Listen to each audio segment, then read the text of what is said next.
here with Skype? Is it Skype? Is it your machine? One of the good alternatives? Sure as hell Let's hope find it out. isn't my machine. If it is, I'll be upset. We should try Discord again at some point, since I think it's been a couple of years since we tried it last. And I'm going to assume they have done some improvements on the video side, I would hope. If not, You know what a perfect time to try that out would have been? Yesterday when you were recording Pup. Yeah. Fair. Because then you've only got 2 people and it's a lot easier to problem check. Yeah, but the problem is I feel like we don't have issues with Skype or whatever the issues are until all 3 of us come together. And I don't know if there's some issue with Skype, if there's an issue with bandwidth, if there's some gremlins in the system or something. I don't know. Well, I'm fine sticking around one day after one of the shows, today, whatever, for 5 minutes to just jump over there and do a 5-minute test. Yeah, I'm cool with that. We'll try sometime. Nimp is wearing my favorite t-shirt of all time, I'm not going to lie. That's right. It is also my favorite t-shirt, because I get a lot of odd stares when they actually read it. Yeah. Get a couple people in the family like, "Are you doing okay?" I'm like, "I'm fucking fabulous. I'm great. Do you see the rainbow on my shirt? I'm great." Yep. I may or may not have wore that the other week during the clusterfuck of a Friday that happened. And it was just like, great, perfect t-shirt for everything that's going on today. Great. Super good. Although, keeping in line with things from communities, this will be real quick. The t-shirt, "We Know What You Did," that I got from TVGP with the cat paw, I've had a couple people see that and reference the Brotherhood with that. It's like, nice. Nice. We get it. Oh, man. Okay. Are you guys ready to get started? Every waking moment. Sure. I like it. I like the gumption. I like the much more energy than I have. I like it. Appreciate it. All right. Dude, he's carrying the whole show this week. He had a week off. He's got to do everything. Yeah. I expect no less than 15 games played to completion. Meet your quota. For me, that's actually not that far off. Oh, no. Oh, Jesus Christ. All right. Why did we start sooner? Yeah, no, gosh. All right, let's get started in 3, 2, 1. Welcome back to another episode of That Video Game Podcast. I'm your host, Boston, and joining me as always is Moonpeer. Hello. And the Nimp. Hello. Patreon.com/E1M1. The ones and numbers. Go sign up over there. The recommended tier is the $5 a month tier, not per show, not per week, just per month. That gets you everything, including our uncensored, unscripted outcast, where we get all the outtakes from the show, including all the stuff we talk about before we go live here, before we record the show proper. Usually we talk about kind of what's going on in our life, what we're watching, what we're listening to, what we're reading. All the non-video game stuff. This week we went into a deep dive about the internet from about 20 years ago, and that turned out a lot more positively than we thought. And we talk about quite a few good ones in this week. So go check it out. And you get 2-month early access to Critical Misses, where Moon and I start catching up on all the hits we've missed. We just started recording season 11, so that's going to be coming at you soon. If you sign up to be a patron, you get that 2 months early. And also, We Roguelike It, the show where Moon and I play roguelikes, play every roguelike in history, wink. We're actually wrapping up a season for that, and pretty soon we're going to be wrapping up our whole year. So go check out all that at patreon.com/E1M1. The ones and numbers. I was coughing. I had to unmute myself. He's dying. Give me a break. That's all what was happening. I was giving you a little bit of space. All right, Moon. What have you been playing this past week? I played something here, which we don't talk about today. Not until December 7th, 2021. I did play one game from start to completion, but I'm gonna not talk about that because I want Boston to go first on this one, particularly because I know that this is particularly a gem to your heart, I believe. Okay. At least I- say it out loud. That way I know not to talk about it if I did play it. It's a Game Pass game that came out this week. There's like a bunch of them that I played on Game Pass. It's Unpacking. Okay, yeah, Yes. I won't talk about that either. Oh, Okay. all right, fair enough. We'll save it until the end. Boston gets Unpacking. Spoiler alert for Unpacking early. We're going to talk about some spoilers for it. Yes. I played. Other than that, I losing with 2 games. So I am real close to the end of the Artful Escape. Oh, Like, yeah. Real close. Is this on anybody else's list this week, Boston? Is this one of those games that you started and finished? No, but it's at the very front of my games installed on your Xbox list, and I keep looking at it and be like, all right, Artful Escape, I probably still have time for you. You're moving up the list. Just to keep track of all of the games I currently am trying to play, I have sorted my games list by most recent. So it shows you what's installed most recent and what's played most recent. Gotcha. Okay. So that way I've got like, okay, these are 2 games I just installed from Game Pass that I want to try out before the end of the year. There's Artful Escape. I love that you also have this top 10 budgeting that I do, where I'm like, all right, if I play this to completion, but not all the trophies, I can fit this in, and then these other 2 that I really want to play, this one's not going to happen, so I'm going to put it on a list over here, and maybe I'll try and get to this one. This one's on a short list. 100%. Yeah. And it's terrifying because it's one of those things where it's like, after I got maybe 5 to 6 games I need to finish, in my opinion, to because there's a couple of them that if I know if I beat them, they will probably be high on my top 10 list. Right. I don't like, because I'm pretty sure, like, for example, Dying Light, I probably put about 20 hours into it the year it came out. And I thought it was so amazing, I put it on my top 10 list. But it was number 10 because I didn't play it that much. Sure. Having played more of it now, it might have gone up that list or off the list, depending on how far I would have gotten. Right. But it's And one now of those things, so it's like, now it could be a best old game. yeah, exactly. So there's a lot going on there. Yeah. But yeah, it's like, how do I find the time to play what I need to play? If only we could take the 2-week vacation and then record the top 10 list. Right. That would be great. Right. I also had the sobering thought of Q1 of next year is going to be really bad. So I feel like the next 6 months is just for me is just like a sprint for the entire time until I'm done. And it doesn't help when you have less and less time for gaming as well. Like, my life is getting a little bit more complicated at the moment, and as such, I used to like sit down and knock out like 5 hours a night, easy, every night, no problem. And now it's just like, nope. Now I'm lucky if I get 30 minutes to an hour, and that's not even including him and all of the crap I have to put in for that game too, which takes away from other games such as Artful Escape.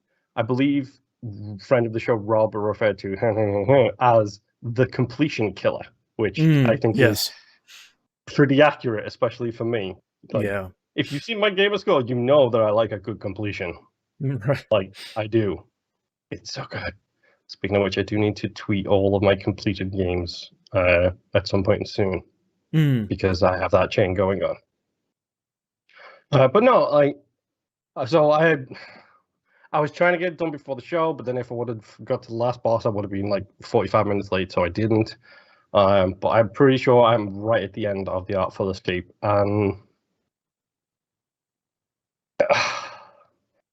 I don't know how to talk about this game.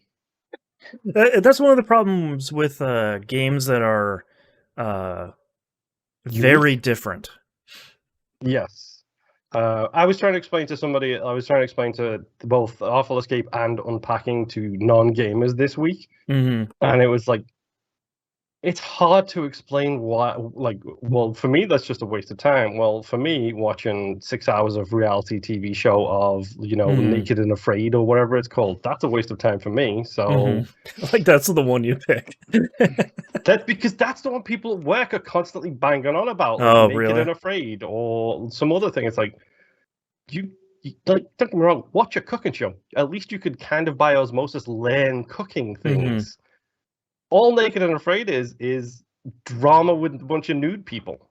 It tells you right on the tin. They're naked. They're afraid. You got it. Exactly. I don't need that. I just don't.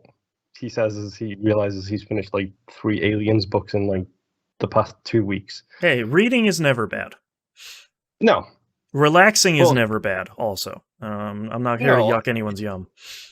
No, it's one of those things where it's like it's one of the memes I've seen going around recently where it's like if you had fun, then you didn't waste time. Right. Because especially now, it's something that none of us do enough, is just stop, take a moment, and have some fun. And I'm not going to say The Artful Escape is fun. Yeah, I was just going to say, so are you having fun with The Artful Escape? I am going to say it's an experience. Mm. But, like, I have paid $56 to go to the movie theater and watch something that, I went to see I Heart Huckabees 4 times in the theater. Mm-hmm. Maybe that was a waste of my time. I don't know. I had a movie pass card at the time, so I saw it for free, essentially. But it was one of those things where it's like, 4 showings in, and I don't know if this movie is fun or even good. Let's watch it one more time. Maybe the 5th time will. Yeah. Whereas The Artful Escape, it has a message, and it has a story it is telling, which is what I can appreciate about it. It's telling a very, I wouldn't say a unique story, but a very understandable story in a very unique way. There is super minimalist controls to it. It's like literally, it's a side-to-side platformer with an occasional bit of rhythm section, which isn't even a rhythm section because there is no beat. It's like, okay. Press these buttons in this order, but time them however you want to time them. Okay. So then it becomes a case of, okay, so I'm going to play this riff, but I'm going to play it with a long wail on the back end, or a long wail at the front, and then a really fast back, or fast, slow, fast. Like, you play it how you want to play it. Mm-hmm. And it's super, super 80s, like, cock rock kind of, like music. So it's like, I can get behind it. Mm-hmm. I can also get behind the weird Dragon Ball Z mixed with Tron outfit that I created for my character, which, why not? Right. Like, sure, I'll go with that kind of thing. It's interesting, to say the least.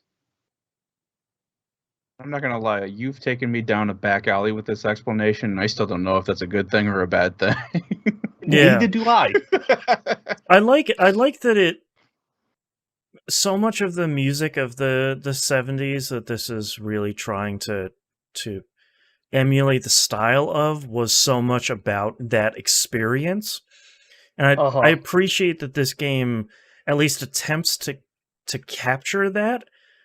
Whether or not whether or not there's any substance behind the style is maybe the point, but maybe doesn't make for a great game. But that's the thing, like the story it is telling about your character is genuinely a relatable story. Mm-hmm. It really is. It's all of the extracurricular stuff that's the weird parts. Like, I'm running across alien planets, shredding my guitar while sliding down a hill while plants come to life around me because of the power of the music. It's dope. Digging it.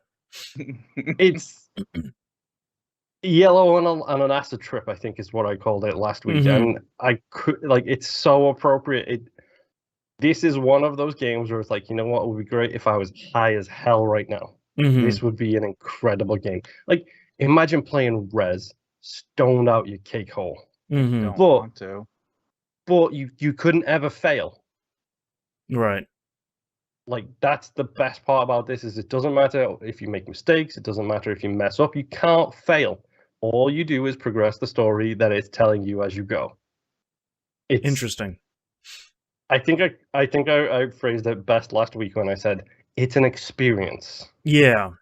That's all I can describe as is an experience. Yeah. It's interesting to say the least. Yeah. It's a good Game So- Pass title too, just like the Ascension to Calvary game, where it's like, this is a Yeah. neat thing that you could try for almost zero money. Give it a shot. If you don't Mhm. like it, dip out. But at least try something different. Legit, it's probably about 4 or 5 hours long. Mhm. Like, it's really not that long at all, and it's definitely, I'd say, maybe give the first hour a shot, and if it's not your jive, it's not your jive. No problem. Yeah. Like, you'll know when the moment is right because you'll get your weird holographic guitar. Yes, I did say holographic guitar. Nice. And that's when you'll know if it's for you or not. Essentially, You're right. but it's fine. Again, Game Pass, give it a shot. Who knows if you like it? You may like it. You might not. My final game this week. Don't ask me why. And I'm going to come This away is a with judge-free very zone. controversial. Yeah, well, it won't be when I come away with my opinions on this. Oh no. Well, Nib, what do Uh-huh. you have for this week? My final game this week is Mario Party Superstars. Mm. And immediately I'm walking away from Mario Party Superstars having played 2 boards, 10 turns each on each board. How many players? 3. Okay. Mario Party might be a good game. I have long constrained that Mario Party is a good game if you enjoy chaos. If you just like to Yes. have fun with your friends, and it doesn't really matter who wins because the game just picks it at random seemingly anyway, just have some fun with Mario Party. If you're there for like esports, hardcore, get my Mario Party ELO up to compete, that's not Mario Party. No, that's Smash.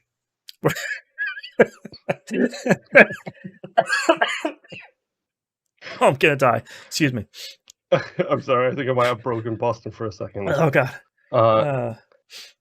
Like, don't get me wrong, I have played pretty much every Mario Party game up through 7. I have Mhm. played them all up to 7, and then I stopped and haven't played one since until this one. Yep.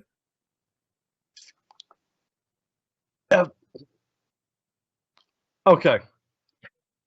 Number one, the fact that you can use the Joy-Cons as a single controller is quality. Because Yes. that means you don't need to spend $300 on 5 controllers so people can play.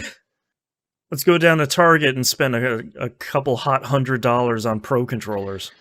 That's why you get those Yeah. Hori ones that are $34. Yeah, those are good. Number 2, screw the tiny controllers for someone who has a giant hands like me. So Anybody that's like over the age of 10 shouldn't be using them because they're just like little Tic Tacs in your hand. They're little chiclets.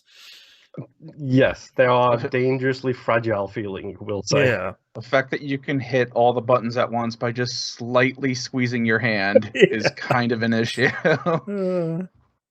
So when I was playing it with a child playing along with, and the second time, the funny thing is the second time we were playing it on the second Princess Peach's Cake, I think it was, map, there was the wind-up toy robot minigame where you've got to smash basically A and B on an Xbox controller as fast as you can, winds up the toy robot, and then when the timer stops, the robots just go. And they go until the wind-up stops, and whoever gets it the longest wins.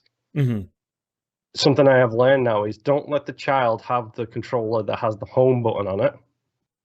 Yes. Because they're smashing essentially X and A, which is on the Wiimote or on the Joy-Con. They're smashing those buttons together.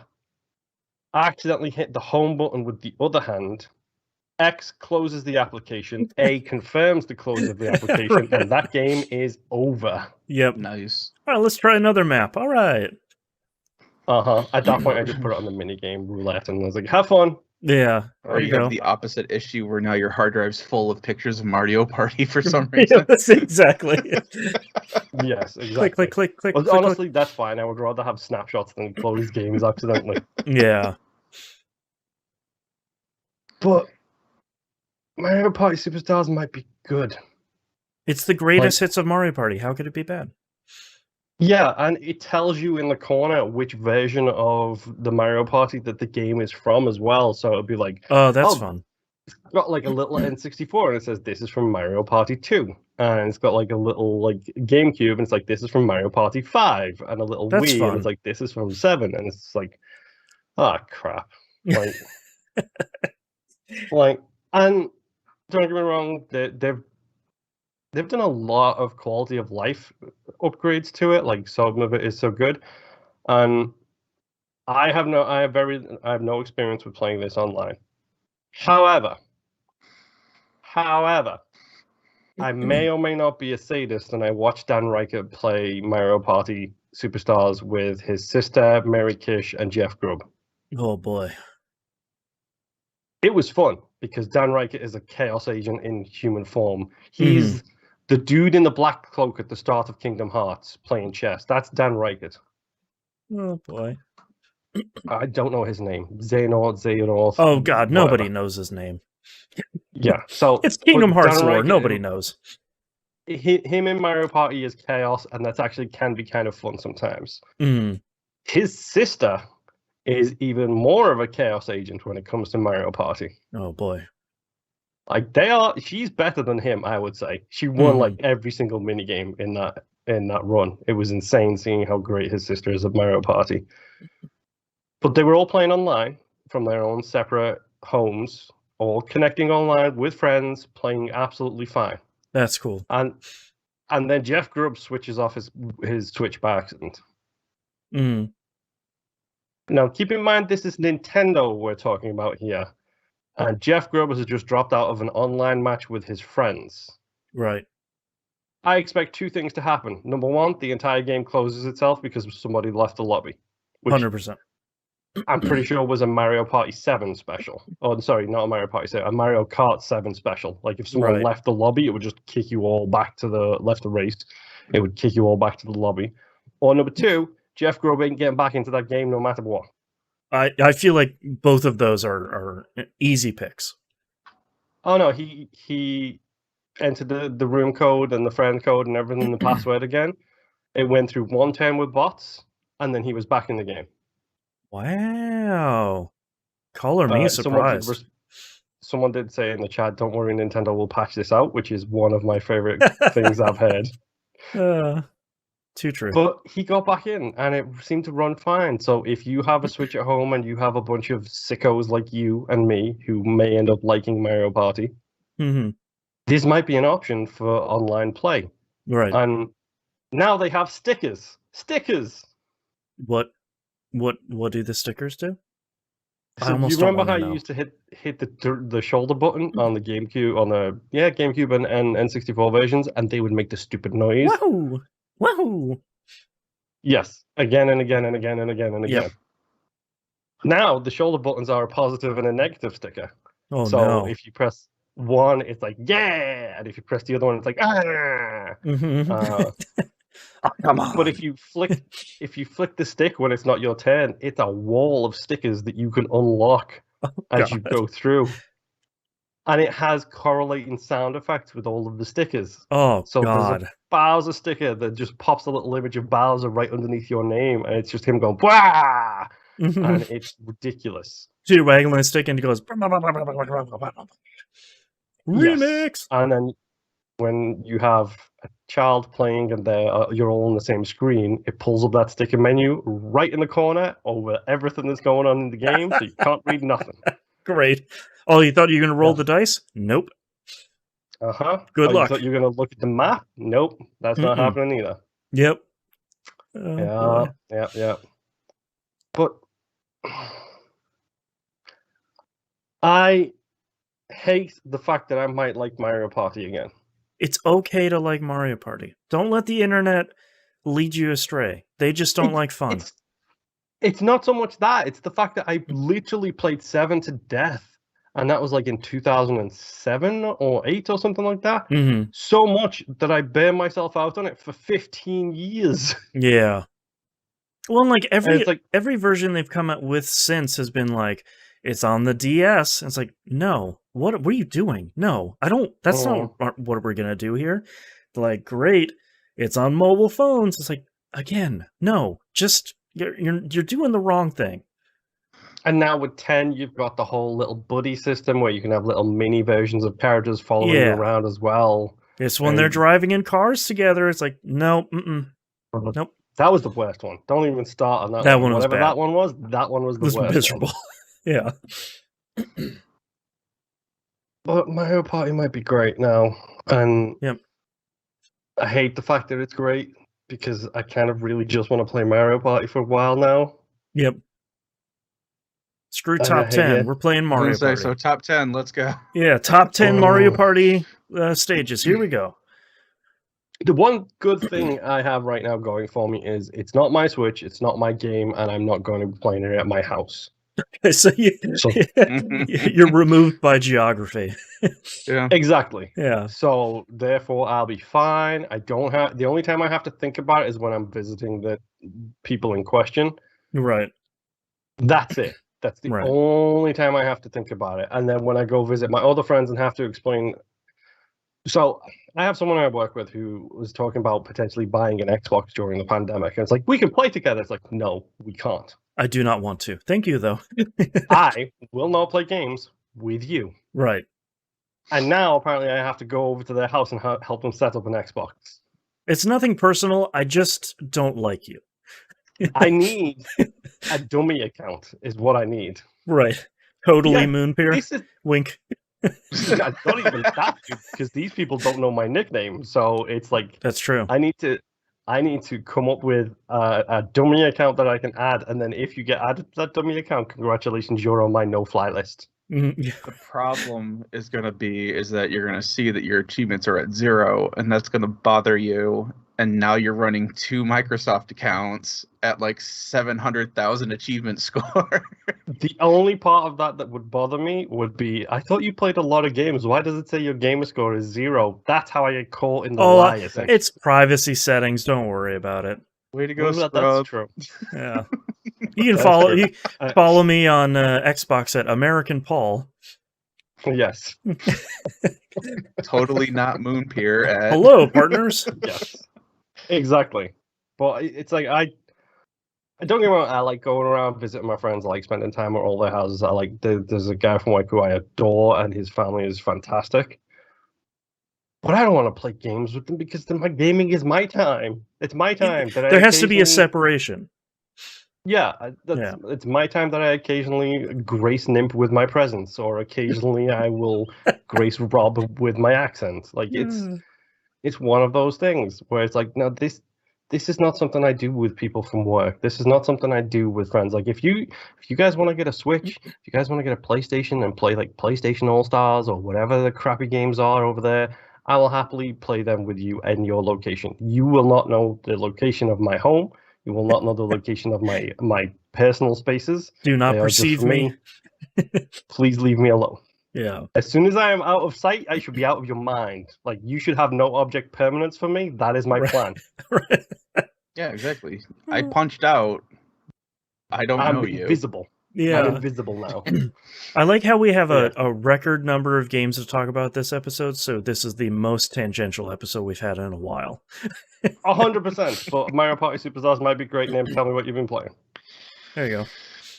Yeah, here's my laundry list of things that I've done this last 2 weeks. So, Tell me about your dungeons.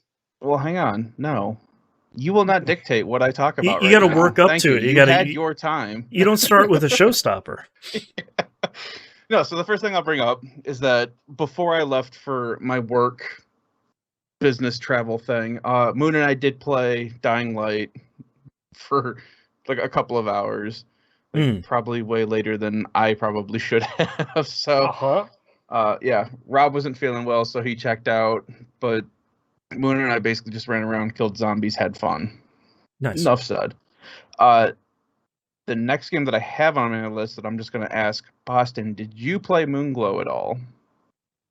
A smidge. You can Okay. go ahead. So, I have played like very tiny bit of this game. I have a boat. I have the net so that I can get sea lice and schools Yep. of fish apparently, Yep. and that's as far as I've gotten with this game. So Yeah, I played maybe half an hour this week. I like Moonglow Bay a lot, but I'm not feeling the pull to keep playing it, like make it my primary game right now. So I feel like yeah, this and another game for me, I feel like I'm just gonna kind of work through it real slowly over maybe the next couple of months. yeah, that's pretty much what I'm doing with it. Yeah. Like I got a vending machine in front of my house. I'm like, that's cool. I instantly get money when someone buys something. Like that's cool. And then I like that as a quality of life thing, where it's like, stuff the fish in this vending machine. When someone buys it, it just goes in your bank account. It's like, all right, great. I don't have to like go back there when I'm all the way across town trying to buy a ship. yeah. Mhm.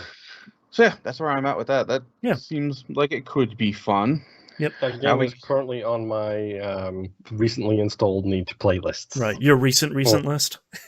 Yes. Yeah. Well, and I did add some stuff to the museum too, or the aquarium, I guess. Yeah. So that's been. Don't disrespect Animal Crossing by calling that a museum. It's an aquarium. Yeah, that's right. Well, I don't play. It's a Animal fish Crossing, museum. So. Mhm. But anyway, so the next game that I have been playing, yes, I have been playing Dungeon Encounters. Yes, I did beat the game quite actually by accident. That's two of you. Yeah, that's the Dungeon Encounters experience where it's like, hey, that looks familiar. Whoops, it's Final Boss. Well, it wasn't even so. Basically, I had come across a spear, javelin, I think it was, that does like 375,000 damage, but it costs 255 proficiency points for you to be able to equip. Boo. Okay. So guess what I did? I did a lot of grinding so that a character can have this massive game-ending weapon and beginning game armor set. Because he's only got to be alive long enough to use it once so that the rest of my party can just wipe out whatever's left behind. So yeah, I did. Right now his gear set's almost back to what I had it before I found the javelin, but yeah, I did a ton of grinding, got my way down to level 90. Yep. Before that I found the address sword, which I didn't talk about it on the show. The address blade is my favorite weapon in the game. I didn't talk about it because I didn't want to spoil it for you. For anyone listening, the address blade, its damage is variable, and it multiplies your floor times your X value times your Y value. So if you're on floor 1 and like you're say on like X10, Y20, it's doing nothing. But if you're on floor 99 and you're on tile, 50 by 75, you're doing like 400,000 damage. It's awesome. Yeah. So I found that there's no way you cannot see this. It's literally on a one track. You have to walk either through it or around it. Yeah. Either way, it's right there. It's the only thing in the game that they call out as like, you should probably check this tile out. They don't even call the final boss out like that. It's very much like, look at this thing. Cough, cough, cough. Look. So with all the grinding I was doing, I was also getting, remapping everything so that way I can get all the points that I need, so that way I can have all the abilities that I need. So now all of my characters can attack flying creatures. Doesn't matter if they're using ranged weapons or not. Right. I found out I royally screwed myself over with the anti-poisoning thing because I completely forgot to check floor 5, which has it on there, because you basically have to drop down from floor 4 at a certain point. Yeah, there's like into 2 the area exits. for 5, which has that. So I got through the whole game without that. That kind of sucked. Oh boy. Yeah. Yeah. I made this game way harder for me at points than it needed to be. Samurais suck because they just negate defense. Yeah, they just do straight up hit point damage. That sucks. Which sucks for me because I have abilities set so that way when my characters are at full health, they're doing double damage. So that javelin that I was talking about, dude's doing like 800,000 points of damage with that javelin at full health. Right. However, I also have it so that when they're in critical health, they also start doing double damage. Yeah. So when the samurais hit me, but they don't hit me hard enough, it screws me on the double damage, and that's why I hate samurais. It's either hit me all the way or don't hit me at all. That's right. got a little sadist with this game. I love this. I love this game so much. But yeah, so floor 90 is where the final boss is at, and I guess like the board that the tiles are over, like the it's this background. weird, it's this weird miasma where it's really dark. It's black, blacks, reds, purples, but like really dark on the color scale, and you can barely see the empty tiles as you're walking around. So I was just going through and filling out the map, and I was like, okay, if I see there's got to be a special hex or something that I'm looking for. I can't see any of them, but I'll know it when I come across them. And then I all of a sudden go into a battle, and there's an actual person there. And they look corrupted just a little bit. And I'm like, that's got to be the boss, because I have never fought a person in this game that I've been playing this. And took him out no problem. Then he goes into his next form. The final boss appears, and you're like, oh, my. Okay.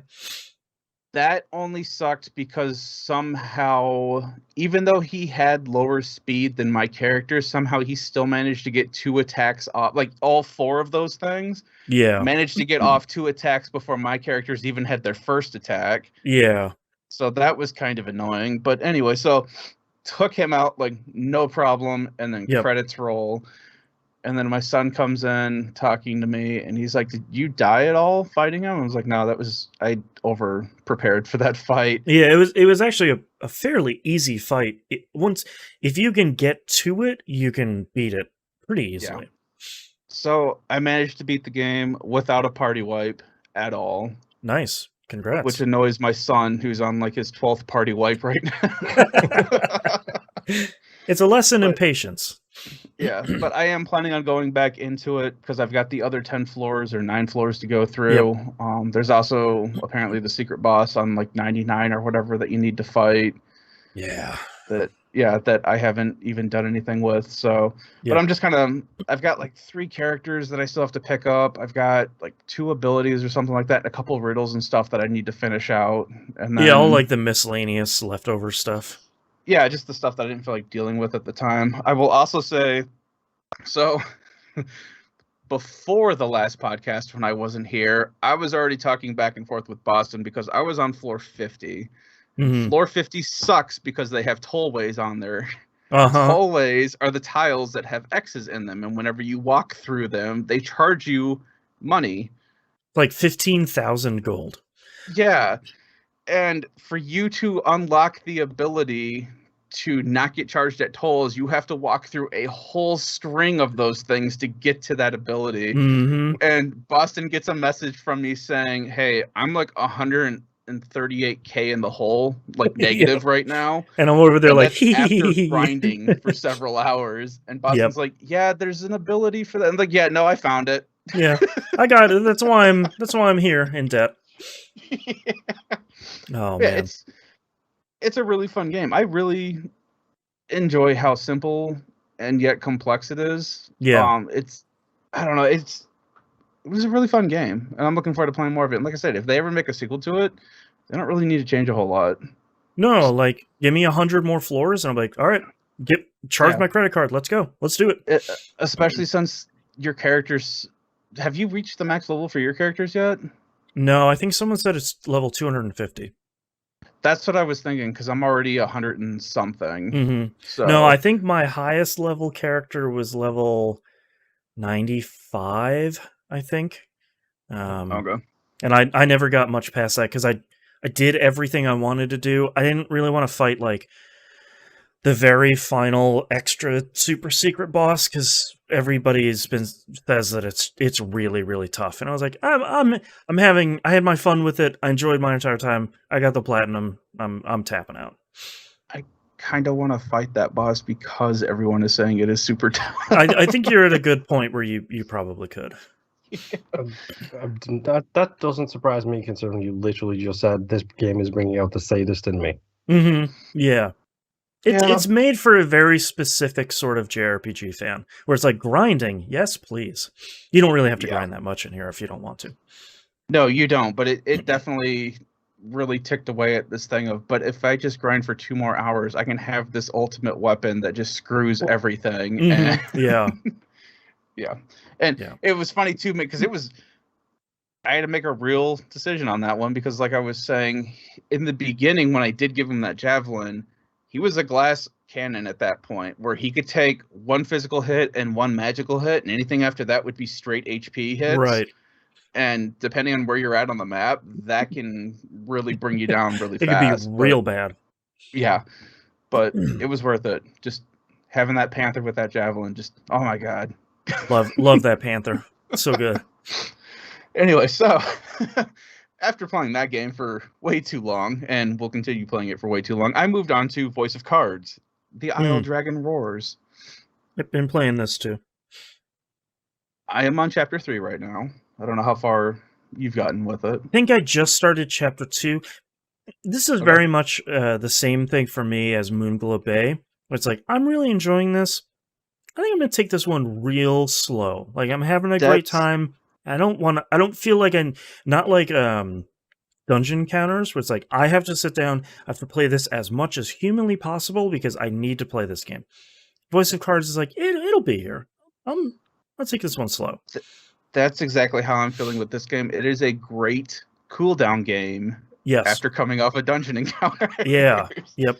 It's like, hey, I have normal stats and I have weapons and armor and levels and all this stuff and random encounters. Yeah. It's wild. A narrator and story. Wow. Yes, I do.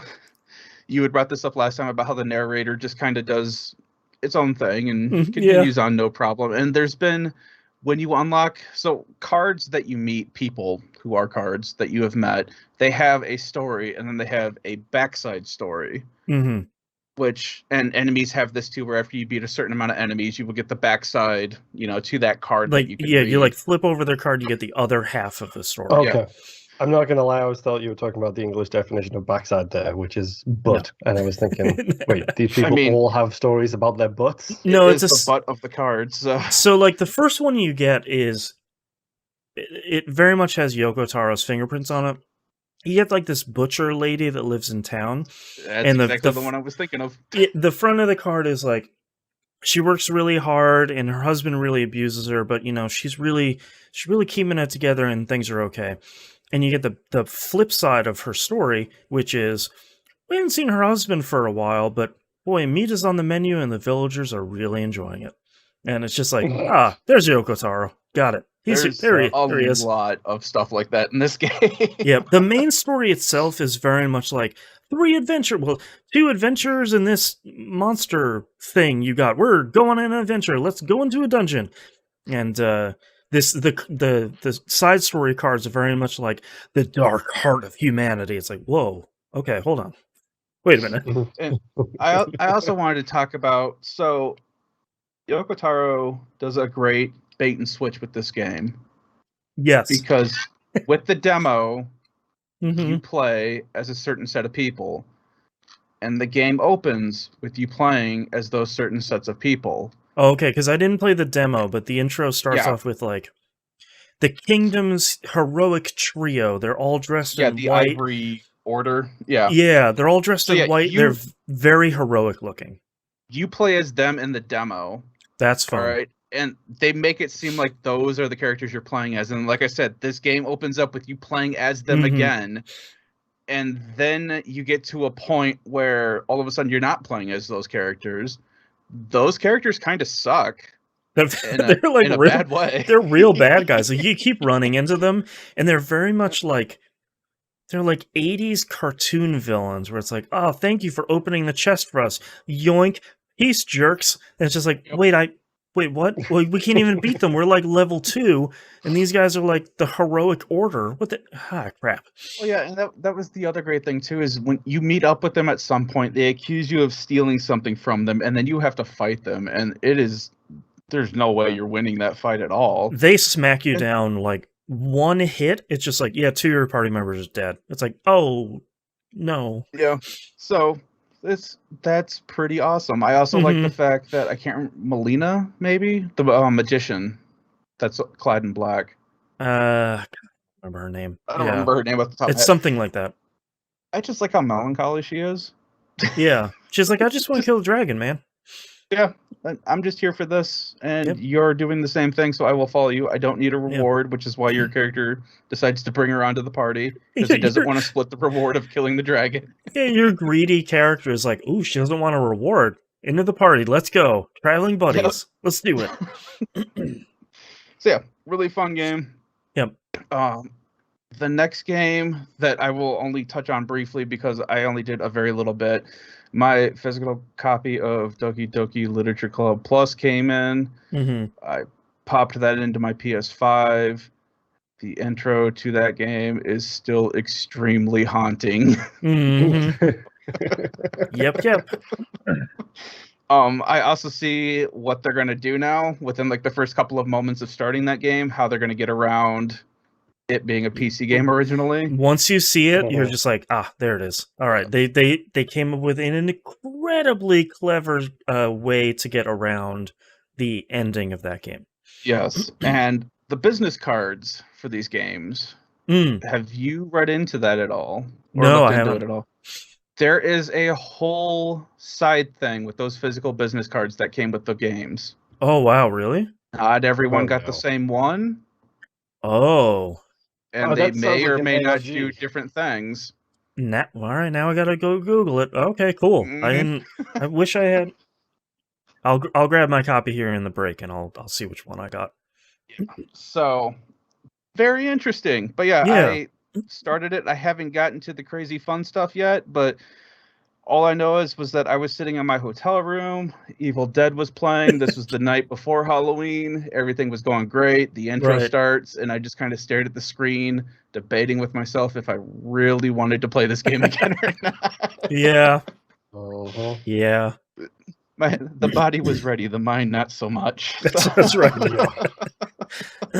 But yeah, I will eventually, because I really enjoyed the game. Like I said, when I first played it on Steam forever ago, and it's still free on Steam right now if you're interested. Oh, nice. Take the warnings very, very seriously. It's not a joke. Yeah. Yeah. But I still, this is like a top 5 twists in video games for me still. So I just want to see how they do it for the consoles, and that was why I also bought the physical edition, just to support the guy, because what he did was horrific and great at the same time. So. Also, like having like a physical PS5 copy of Doki Doki Literature Club, like there's something about that really tickles me. Where it's like this free game on Steam. I have it in a box for a PS5. This is stupid. I love it. The most anime-looking thing ever. It really is. Oh, so, God. I did just do a quick Google of those business cards. They look cool. One of the autofills was Doki Doki Literature Club Valentine's Day cards. Don't look at them. I'm okay. That's one. We talked a little bit about fandoms in the Outcast this week. I'm okay not diving into the fandoms for this one. I got what I needed. We all experienced the trauma together, and that's all I want to share with people. The work speaks for itself. I'm okay. I'm good. Yeah. So the next game that I went all gun ho on was a little game called Kill It With Fire. Okay. This is on Game Pass. Yeah, I think I have this one installed as well. It's got a spider on the box art. Yes, sir. If you are not a fan of spiders, do not play this game. If you're like me and just want to burn everything, you should play this game. I'm gonna show it on the live stream here, so be warned. The graphics, they're okay. This isn't pushing the Xbox Series in any direction, really. This is probably just a barely noticeable blip to it. So, however, you're basically playing as a first-person character. You get dropped into a home, and your first objective is to pick up a clipboard. You go and pick up this clipboard, and then you find out, oh, hey, not only does this clipboard tell you the tasks that you should be doing as you play these levels, you can also use it as a weapon for killing spiders, which I used a lot. The clipboard is a really good weapon. So this later evolves into the same area. This also evolves to eventually you find an aerosol can and a lighter. Which, if you've ever watched the movie Arachnophobia. Right. Yeah. Speaking of trauma. Yeah. Right. So the objective is that you are supposed to kill spiders, and that's it. Okay. I told my son, it's like, it seems like you're an exterminator. You later find out that, yes, that is true. But it's just a fun, dumb thing where you just show up in an area and it says, hey, there's like spiders in here, kill them. And then you get weird tasks like, hey, kill like 10 spiders with a shotgun. Or, you know, Gladly. you have an assault rifle, do like a 360 no scope Yeah, on a let's go. spider. Yeah. I just saw someone kill a spider with a flagrant. Great. All right, I can get behind this. You like shurikens? We got them. That's right. So do those spiders. So, yes, you do get an obscene amount of weaponry to take out these spiders. As you progress in the level, once you've completed all the tasks, you get to do, I forget what they actually call it, but it's like this Armageddon thing where you turn on a radio and you have a set time to get rid of a set amount of spiders in a certain way. The entire time you were doing this, there's heavy metal music playing in the background. Right. And once you've unlocked this, you have to do them for each level. And this unlocks us something very special at the end of the game. So as you progress, you're going from like person's home to like a person's kitchen, garage, to like a gas station, to like a oriental garden, an office setting. Then you progress to like the secret bunker. Then you find out about what Operation Omega is. Right. And then you're at this apocalypse setting where it's you versus spiders. Oh, God. And I there's love a lot of in between there that I will not ruin because it is stupid funny. But I really enjoyed this game. I got all the achievements in this game. That's how much I enjoyed playing this stupid game. Kill it with fire? Yes. Easy 1K. Oh yeah, this is an easy 1K, man. Moon's ears perk up. So, yeah. The even just running around with the flamethrower, like if there are spiders that you can't get to, and you eventually either with the can of aerosol or the flamethrower, if there's a spider you just can't get to because it's buried under stuff, you don't even have to turn like rocks over or anything anymore. You just run around with the flamethrower on, and then you just kill everything. You unlock perks and abilities, so you get like this spider tracker, which you can eventually upgrade to the Spidar, which then eventually you can upgrade so that it has a laser. Then it can show you the secrets in the game. Yeah. Right. Okay. Moon saying higher priority on list. The perks that you get stupid things like gel and soles for your sneakers so that you can sprint. Cargo shorts so that you can hold more things. Really eventually good. you unlock cargo pants, which gives you infinite ammo on most weapons. You also, the funny gotcha thing for me was that there is a red dot sight that you unlock. And I was like, oh man, and it says it's for your favorite weapon. My favorite weapon was the clipboard, and that's where the red dot sight ended up. I don't know if that changes with the most used or what, but really that good. was hilarious. And it does nothing. It's just attached to the top right of the clipboard. It does absolutely nothing. And it was just hilarious having it there. That's perfect. So yes, this game knows what it is. Yeah. And it is hilarious. It sounds like my kind of dumb fun, if I'm completely honest. Yeah. It is. And like I said, there's a bunch of stuff that I'm skipping over because I hope people play it and I hope people see what Contingency Omega is because that was hilarious. Yeah. Oh, man. Kill it with fire, guys. You should play it. It's stupid fun. Man. That's to the list. I will be skipping Unpacking. That way we can all three of us talk about it when Boston does it. The next game that I checked out was the Procession of Calvary because Moon had brought it up, and I was like, well, let me check it out. I had to look up a guide for this because after a while, it really got into the adventure thing of I have a head, a key, and a boy in my inventory, and I don't know what I'm supposed to do with any of that. Great. So yeah, One of the runs that I really enjoyed was I started a new game outside of the current one that I was in, because you basically just run through and kill everybody, and then you get the bad ending, and that was really enjoyable. Okay. Yep.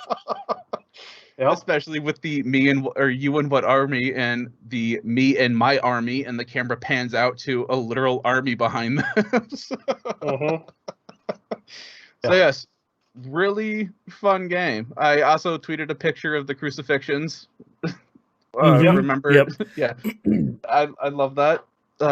Getting them on T-shirts. So yeah, and I completely agree with you as well, Moon. There is probably some art major out there that is just laughing their ass off to this game, and the rest of us are like, "Oh, that was a pretty quaint game," and they're like, "No, man, you don't understand." Yeah, like look at all these paintings I put together. This is crazy. It's got such deep cuts in it, like where the key and the treasure map lead to. It's like, I wouldn't know that was flipped, but I guarantee you that an art major is like, no, this whole landscape I'm looking at, it's backwards. It should be the other way around. Right. It's like, I wouldn't know that.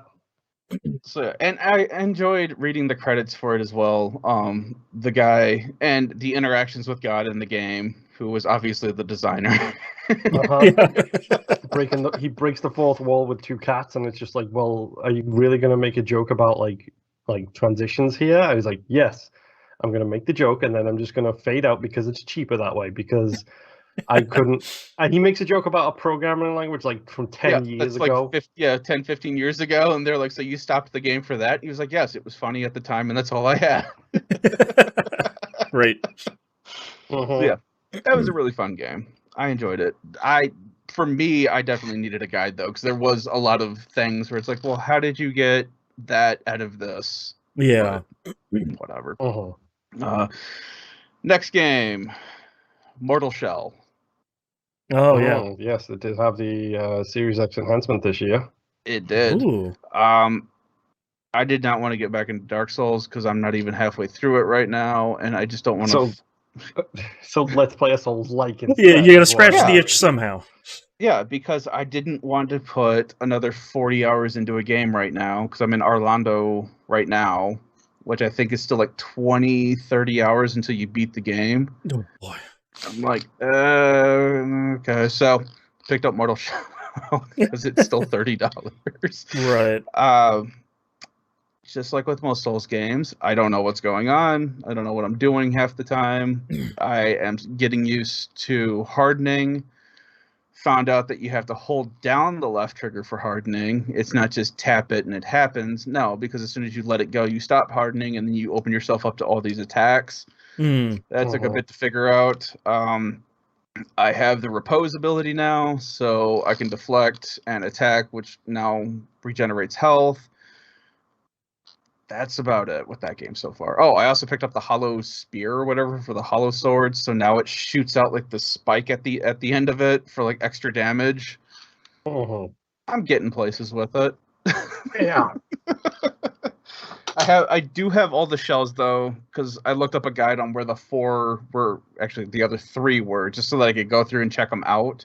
Because you don't level up your character; it's just you take over a shell, and then those are the stats that you have. Oh, you're leveling up your Warframe. Right. Yeah, pretty much. Yeah, you got it. Yeah. So I just wanted to collect all those to see which ones I wanted to stick with. For right now, I'm probably going to stick with Horus, which is basically the Excalibur of Warframe. Yes. Yes. Indeed. Yeah. But yeah, I haven't done a whole lot more with that. There's also too, I found out while looking at the DLC, they released a roguelike DLC for $7. Visibly. I am not going to try that, and it is, you die, it resets you back to the start, and you have to do it again. Oh wow! I don't know why somebody would want to do that with the Souls game. Extra hard mode. It's there if you want to give it a shot. I mean, there was the guy who just went through and beat 1, 2, and 3 Dark Souls without taking a hit from anybody. So yeah, there are crazy enough people out there. The last game that I will talk about in my segment is Hyrule Warrior. My son and I have started playing that, and we are almost done with it. Oh wow! There are people from the future that have come back to the past people who should be dead right now are not dead yet. This is taking a real Final It's taking a Fantasy real VII Zelda remake game turn. Yeah. Yeah. So, we are at the point now where Calamity Ganon has shown up. He had taken over all the Divine Beasts. He has all the Guardians under his power, so we're fighting all those. We just got all the Divine Beasts back. That's when the people from the future all of a sudden showed up. And we're trying to figure out what's happening right now, because nothing is happening the way that Breath of the Wild said that it was happening. So Right. we're going to see how that turns out. And Interesting. yeah, it's been fun. It's just my son has been doing a lot of grinding with Link, so he's like 62 now, and the rest of the characters are like 40. Okay. Yep. Yeah. He's unlocked a lot of the DLC stuff. We have to hurry up and beat the game because apparently you unlock Calamity Ganon as a playable character. Wow. And then this is supposed to allow you to unlock other characters as well. Like just doing the last 4 Divine Beasts, we've already unlocked 4 new characters all of a sudden. This is like late game stuff. Yeah. So it's taking a turn, but it's still fun. A lot of things to take out and die, and my son thinking that he's really good at the game because he's grinded out higher than everyone else. So, you know, Right. Yep. he's got it going for him. Yeah. Yeah. But yeah, that's all I've been playing the last 2 weeks. We already talked about A Voice of Cards and Moonglow Bay. Forza Horizon 5. Cool. I got pulled into the whatever VIP. There's some pack. I don't remember what they're calling it, but I wasn't necessarily interested in the early access part of it. That's like an extra bonus, but they give you like a bunch of car packs, give you the VIP status, and they give you the 2 DLC packs that are coming, all together for like it's $45, and then it's whatever 10%, 20% off for being in Game Pass. So it's like, okay, fine. So I've been playing a lot of that the last couple of days. Forza Horizon. So number one, I have a LG C10 for my TV. It just like a week ago, got an update so I can now do Dolby Vision on my Series X. Guess what supports Dolby Vision? This game looks stupid good. Like, far and beyond what Forza Horizon 4 looks in such a monumental way. I am playing on performance mode because it's 60 frames, and I'm not going to play a game for 30 frames when I have an option. And I don't think quality mode looks... To me, it doesn't look that much better for me to cut my frame rate in half. Plus, it's a racing game. I'm going to play it in 60 frames. You let me play it in 120, I'll play that for sure. I'm playing Psychonauts 2 at 120 frames. Like, I'll take that option. Yeah, what's the bet that it'll get a 120 patch like in a year and a half? Yeah, it would be nice if you could do like even 1080p 120. That would be fine. As the game is want to remind you at nearly every turn, this one takes place in Mexico. Sort of disappointingly, you play as the same character as your character from Forza Horizon 4. It's a bummer. There's a lot of really cool stuff you can do at the beginning of the game when you create your character. You can pick 3 different sets of pronouns, which is great. You can have any one of your limbs be a prosthetic, and each one of those limbs has multiple prosthetic options. Super cool. Love it. There are 2 voice options. Jimbo Jangles in chat says, can't wait to spend 2 hours looking for that last road. I have like... At least. I am like screaming at 220 miles an hour towards the next objective, and I see this like little orange driveway, and it's like, I have to stop right now and just get in this driveway real quick just so I don't have to worry about it. There's 578 roads in this game. That's not going to be my last one. Great. Yeah. My one...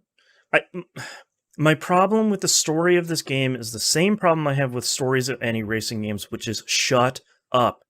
Shut up. I don't care that, oh, I just came from the UK and I won and I'm the champion. Shut up. Let me go race. Every time I go into the menu, I don't need you to tell me I'm the champ. That's great. Let's unlock another Horizon Festival site. Shut up.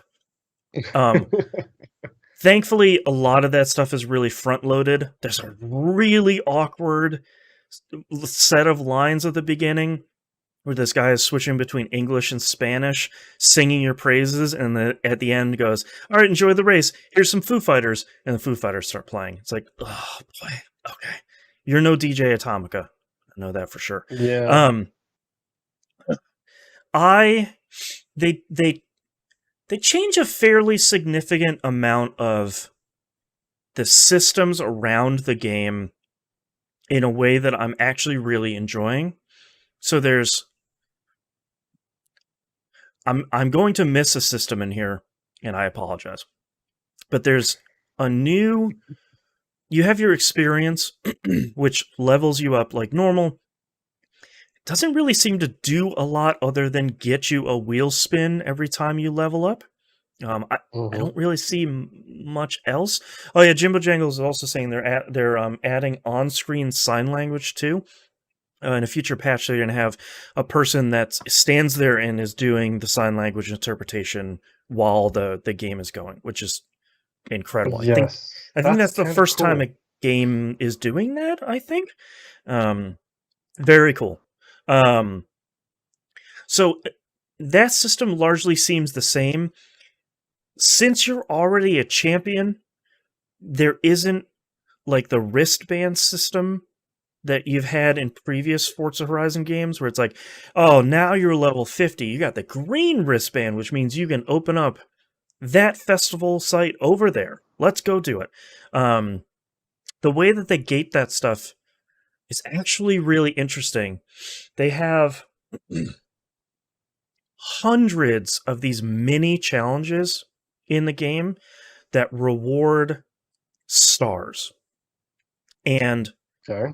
after you get X number of stars, you essentially level up your Horizon story, and you can spend that to go unlock, let's just call it like one of those pinnacle events that you've seen in Forza, where you're like racing a train, or you're doing this endurance off-road race that lasts for 20 minutes, something like that. And each one of those stars you're going to get pretty easily, because it's stuff like, on this speed trap, get a 3-star rating, you'll get 750 stars. Get 5 clean starts across all of your races, here's 250 stars. Raced for 500 miles, here's 500 stars. Collect 30 cars, here's 250 stars. So you're kind of accumulating these by doing anything in the game, and then once you get, there's each milestone. The early ones start off pretty easy, where it's like, get 5,000. I'm at the point now where I have to get like 25,000 to level up.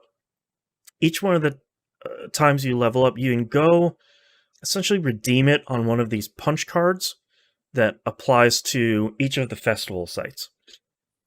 And the first time you redeem it for a festival site, you go and set up the festival site like you have in previous games.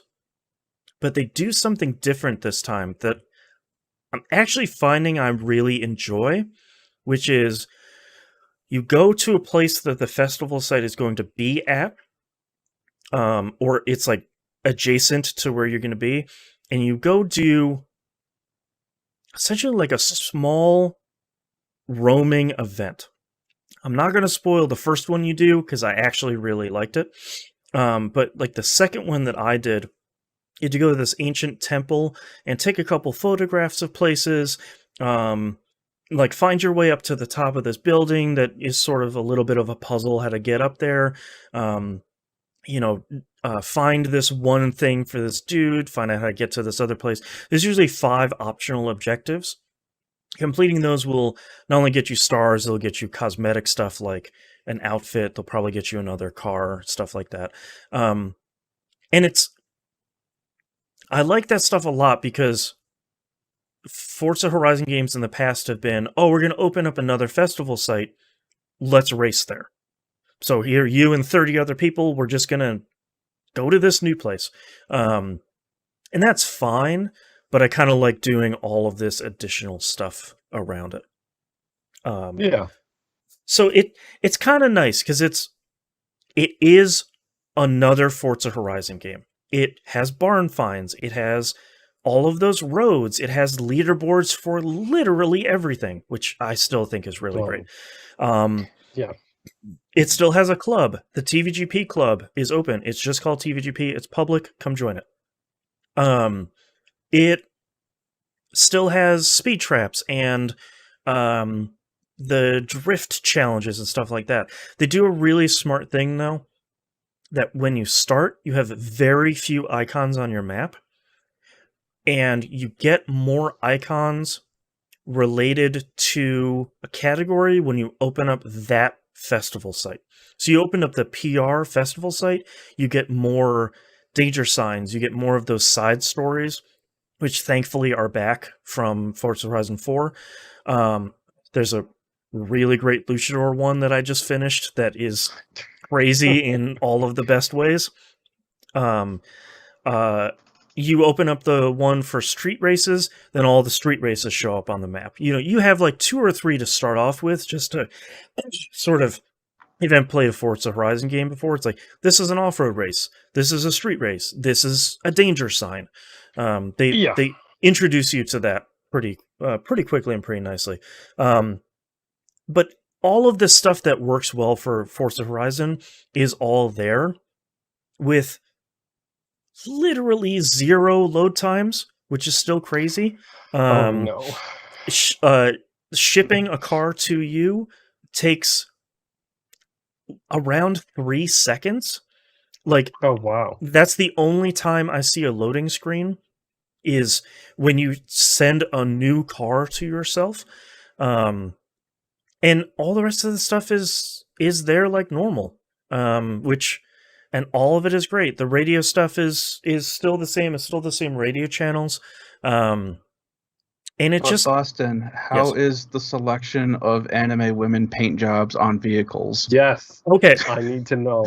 I have to give 7 paint jobs straight away. No, I have something. Thank you for reminding me. This is really important. I have to give Turn 10 and Microsoft a ton of credit. There's an option in this one to turn off player paint jobs. Thank you, because in Forza Horizon 4, I stopped playing because I kept seeing presidential focused paint jobs, and I don't want to see that. But how am I supposed to get they ooh at night and ooh them from orbit? I know. Give me a little bit of time. No, but I have to give them a lot of credit. I like that as an accessibility thing, because like there have been some car paint jobs where I'm like, oh, that's not okay. I don't want to see that in my game.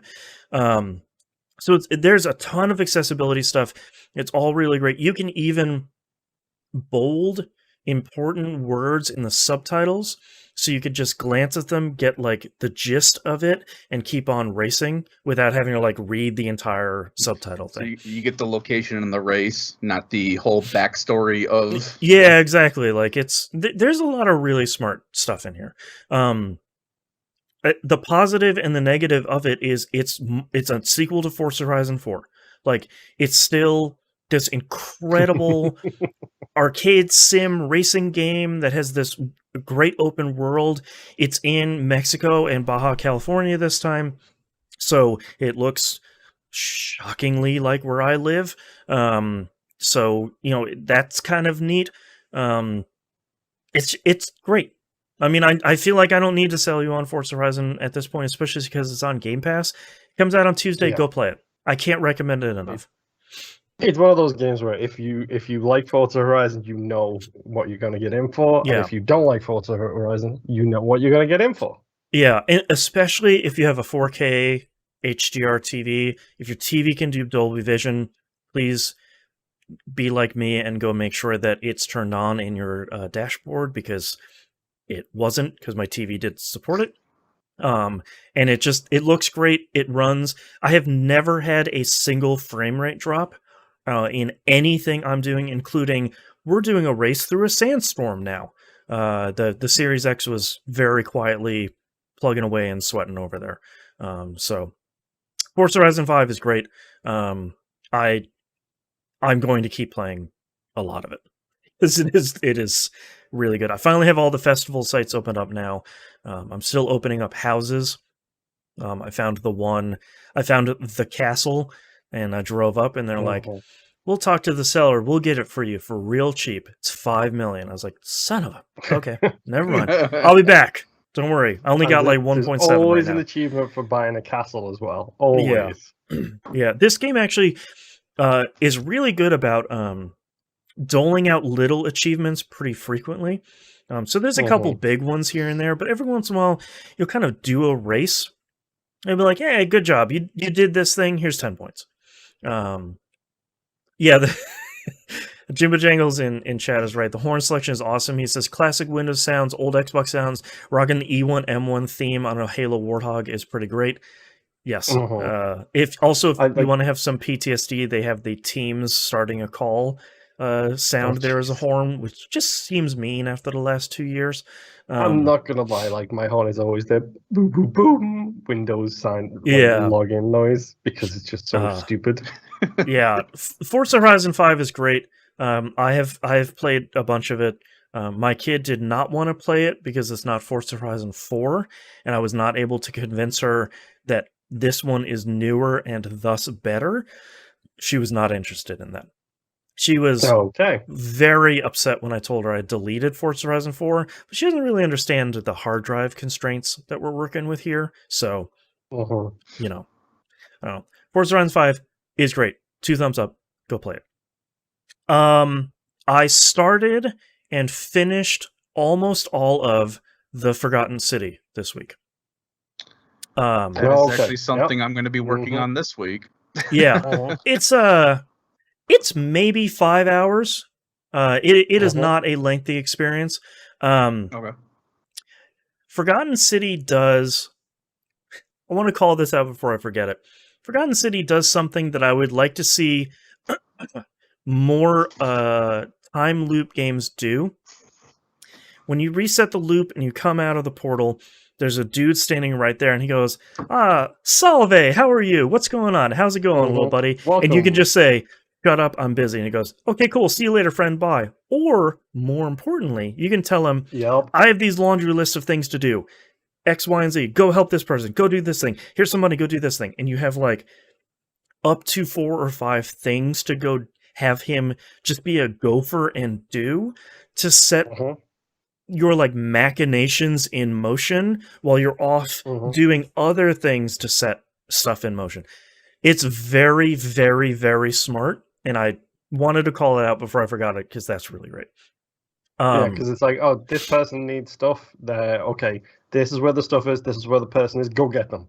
Yeah, go give it to him, and he has like, you can follow him around and be like, he'll be like, "Salve, friend, I have this thing for your medical ailment." "How did you know about my medical?" "Nah, don't worry about it. Anyways, take this thing." There are also interesting story implications for having him go and do those things, which kind of seals the deal a little bit more. So, The Forgotten City was originally a Elder Scrolls Oblivion mod that then morphed into a full game.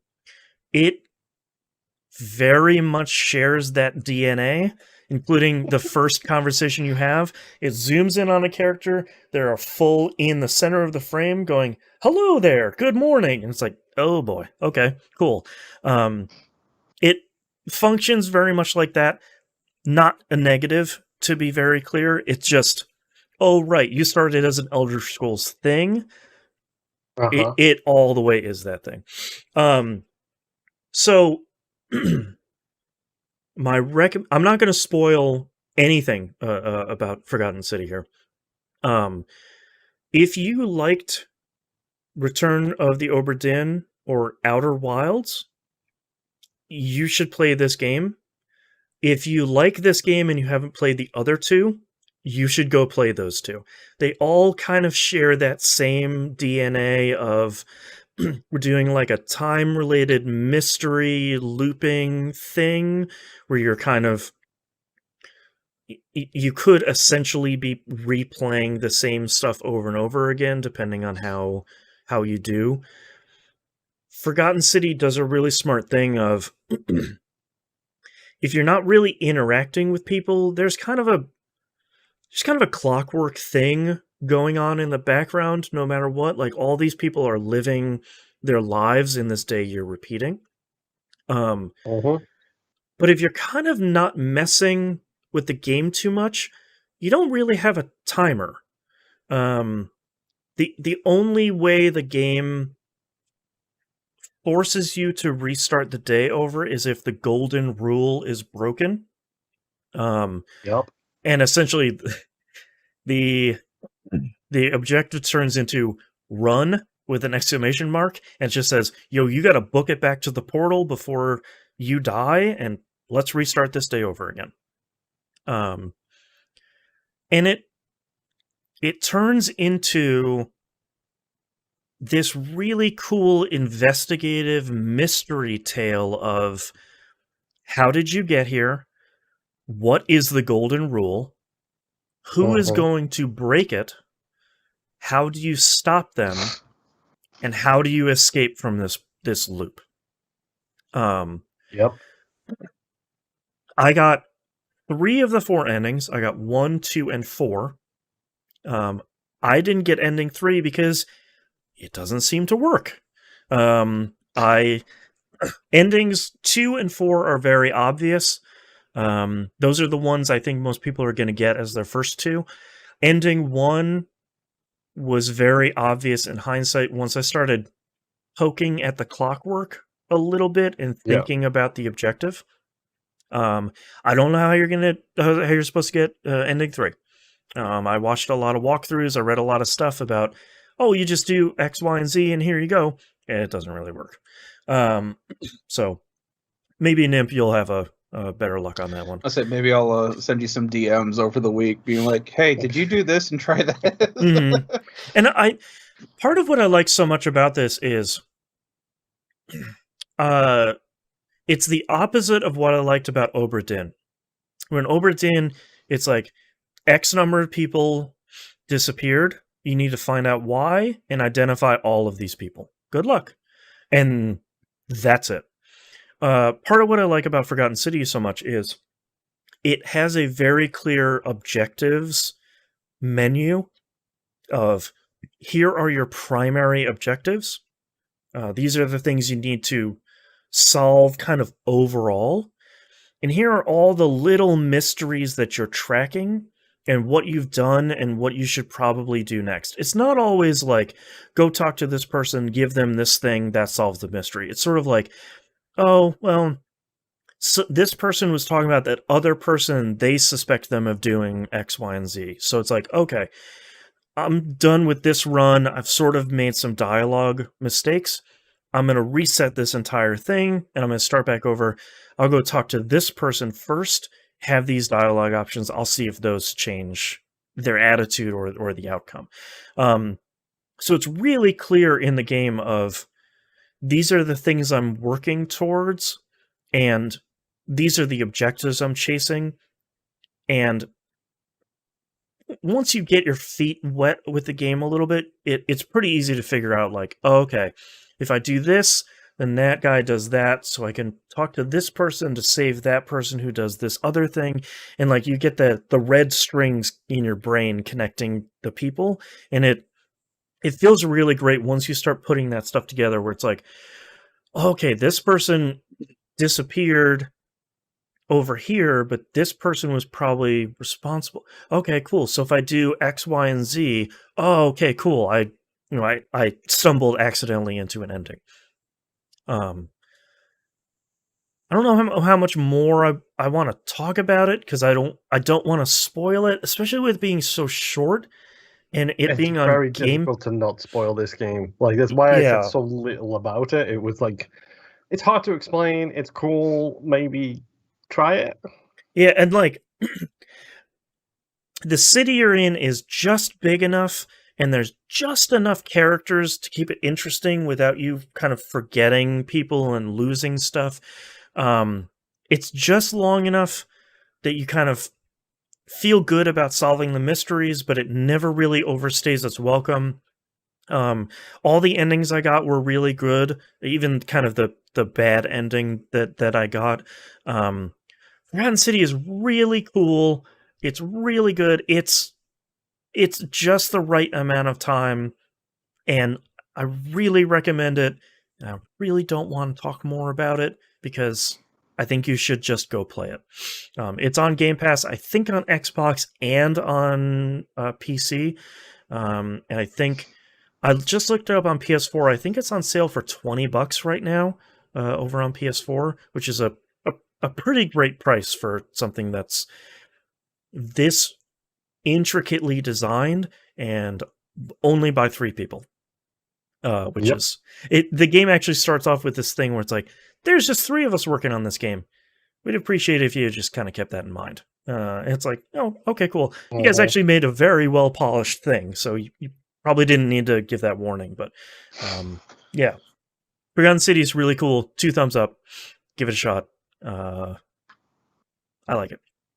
Okay. I'm glad you did, and I'm Yeah. also glad you kind of jumped into to give it a shot.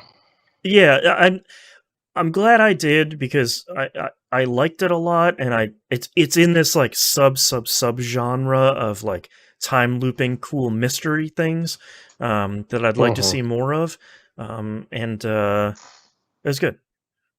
Okay, Unpacking.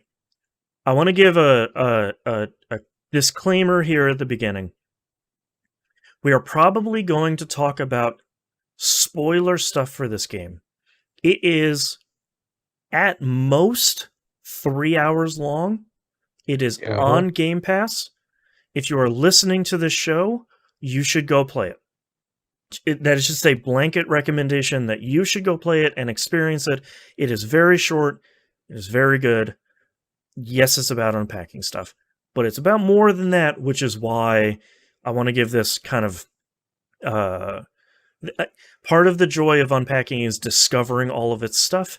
If you haven't played it yet, skip to the next chapter, and you can come back to this later once you've finished it. So Unpacking came out this week, right? Yes. I believe. Yeah. It's on pretty much everything. And it is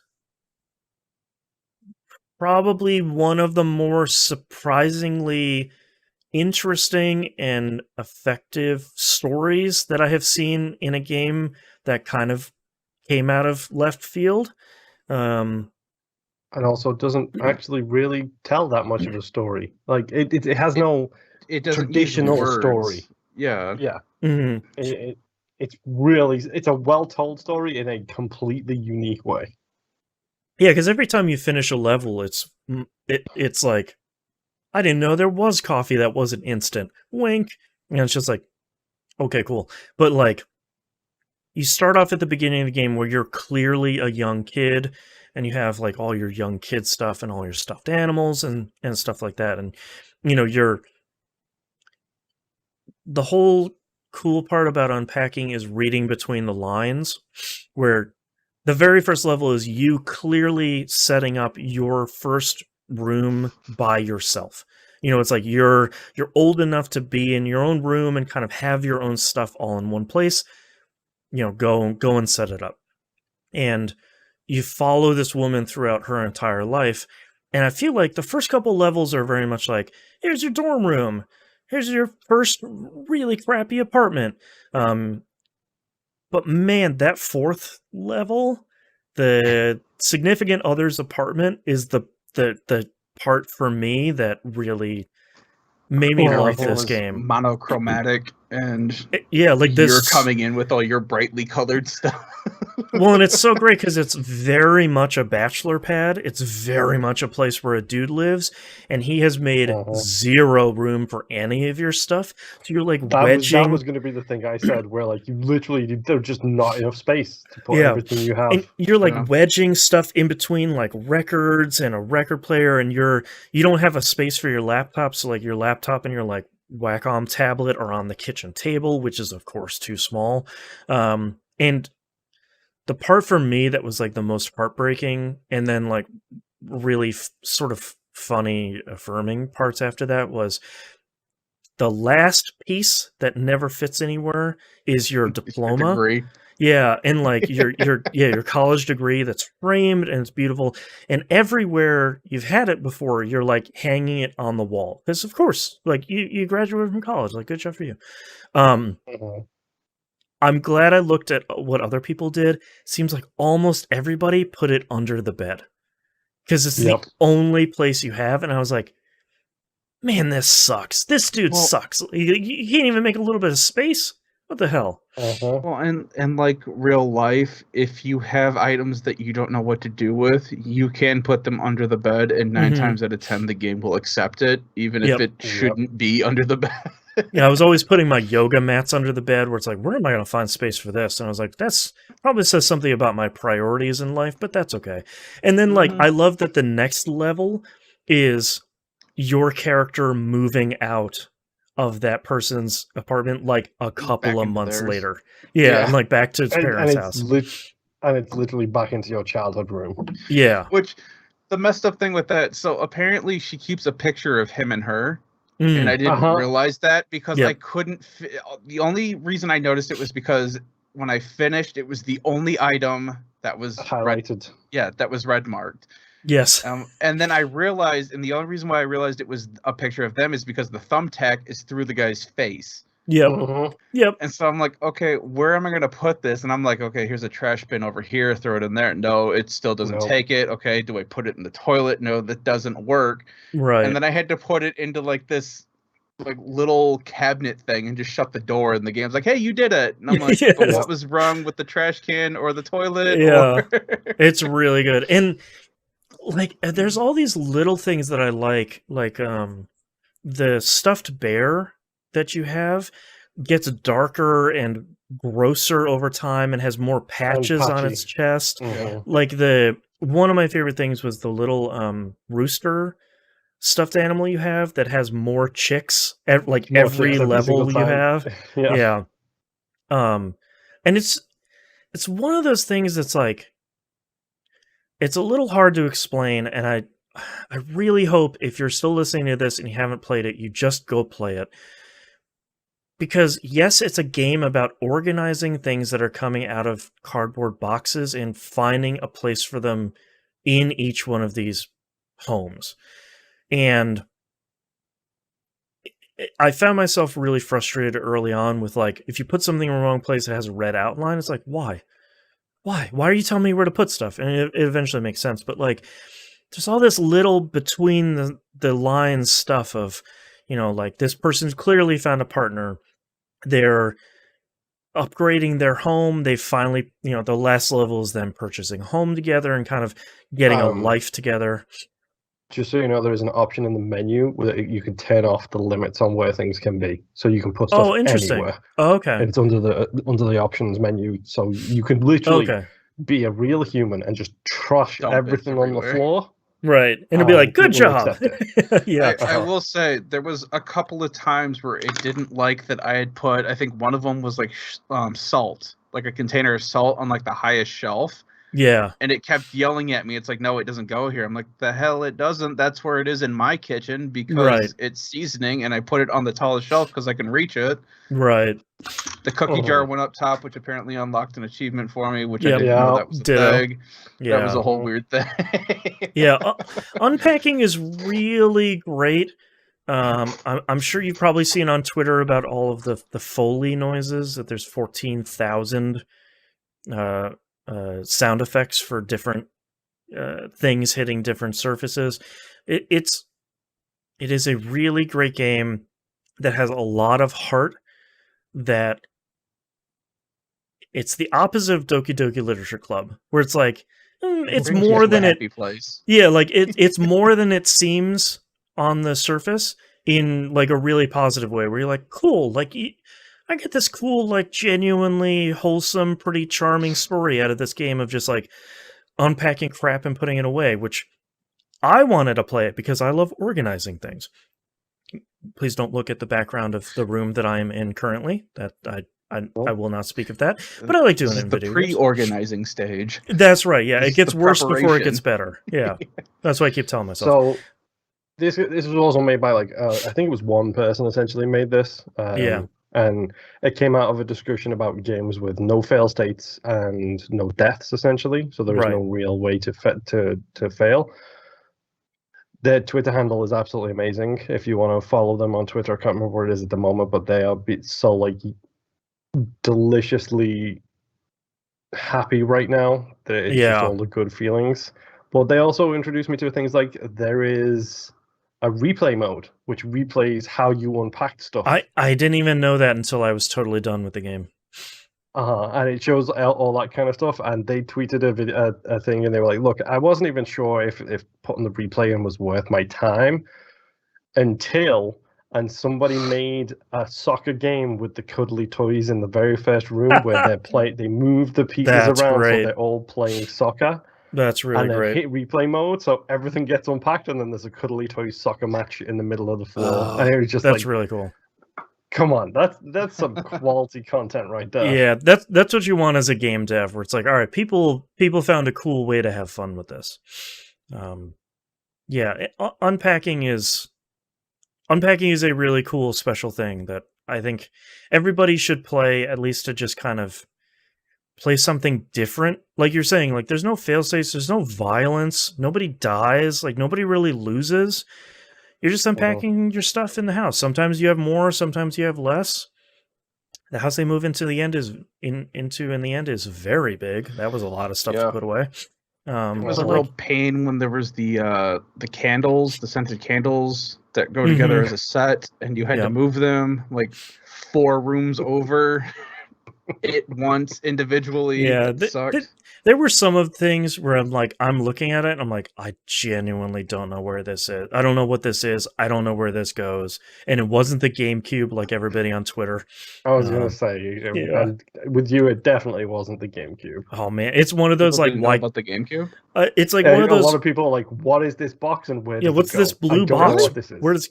It's another why can't Metroid crawl moment where it's like I have no frame of reference for what a GameCube is because I wasn't alive then. What is this thing? I guess yeah. Yeah. I will say the incense rods threw me off for a second just because of how they were packaged, but those just seem to go wherever. The other things that kind of threw me off are like the walkie-talkies that you randomly get. Yeah. And it's like those just stayed in the bedroom. I'm like, I don't know why you have these or where they're supposed to go, but they fit on the nightstand. Yeah. I literally put one on the nightstand and one in the living room of the thing. Sure.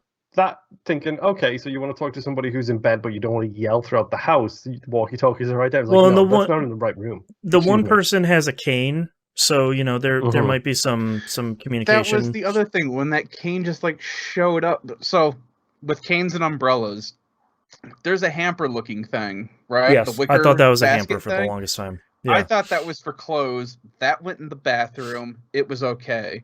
It wasn't until I think it was the next one where all of a sudden it wouldn't let me keep it in the bathroom. It had to leave the bathroom. I'm like, well, then what the hell am I supposed to use this for? Right. And then I brought an umbrella over to it, and that just happened to flip horizontally and just fit in there. I'm like, oh, yeah. Okay. Now okay. And then eventually the cane can fit in there because if you don't, it's just horizontal. Yeah. And there's no way you can do it. And then you bring it over to the hamper thing, and then it goes vertical and fits right in, no problem. Yeah, and I was like, okay. Yeah. There's also a ton of really interesting and kind of fun interactions with stuff, especially with the early computers where you can like push the B button and turn the computer on, and it makes the like the Windows startup noise and also like the hard drive ticking, like the Yeah. yeah. Mhm. Every time you set the router, it goes to the proper blinking light sequence Yep. before Yeah. it all The blink turns light on. sequence, which is great. All the video game consoles, you can turn them on and it shows some kind of era appropriate game in there, which is really great.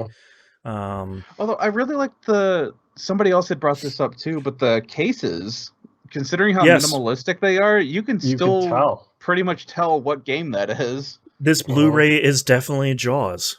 You Yeah. know, Uh-huh. like, yeah, Yeah. yeah, Like all of the cases all look the same, and they all have that same thing where you can see a VHS, you can tell what's a Blu-ray, you can tell what's an advanced game, what's a DS game, yeah. what's a Switch game. You can tell it all. And then, of course, because I have brainworms, they all had to go in the shelves connected to each other. Oh, of course, they yeah. can't be out of order. Like, please, Mhm. we can't have chaos here. Yeah, Start color coding your notebooks and stuff like that on the appropriate shelves. and yeah, stuff. man, yeah. There was Mhm. issues. That's the good stuff. Yeah, the perfect world where I can organize everything. Yeah. Yeah. Anything else to add about Unpacking here before we move on? It's really, really good. You should Yeah. definitely give it some time. Like it Yeah. doesn't take that long, and it's genuinely chill music as well. Like the music in it is just Soundtrack is cool, great. chill, Yeah, nice music. yeah, Yeah, and like we said at the beginning, I really liked the fact that you could tell what was happening in this person's life just by looking at what items they had and the condition Right. of the items and or stuff the like stuff that. they didn't So, bring with them anymore. Like, yeah, yeah, so that was, I really enjoyed that. That was pretty fun. My Yeah. kids are playing it right now. My daughter's stuck on like the third area. She doesn't know where something goes, and I'm not telling her because I'm being a Yeah. bad parent. So telling her it's like, yeah, once you get done with this, you can go upstairs and clean your room now. That's right. That's right.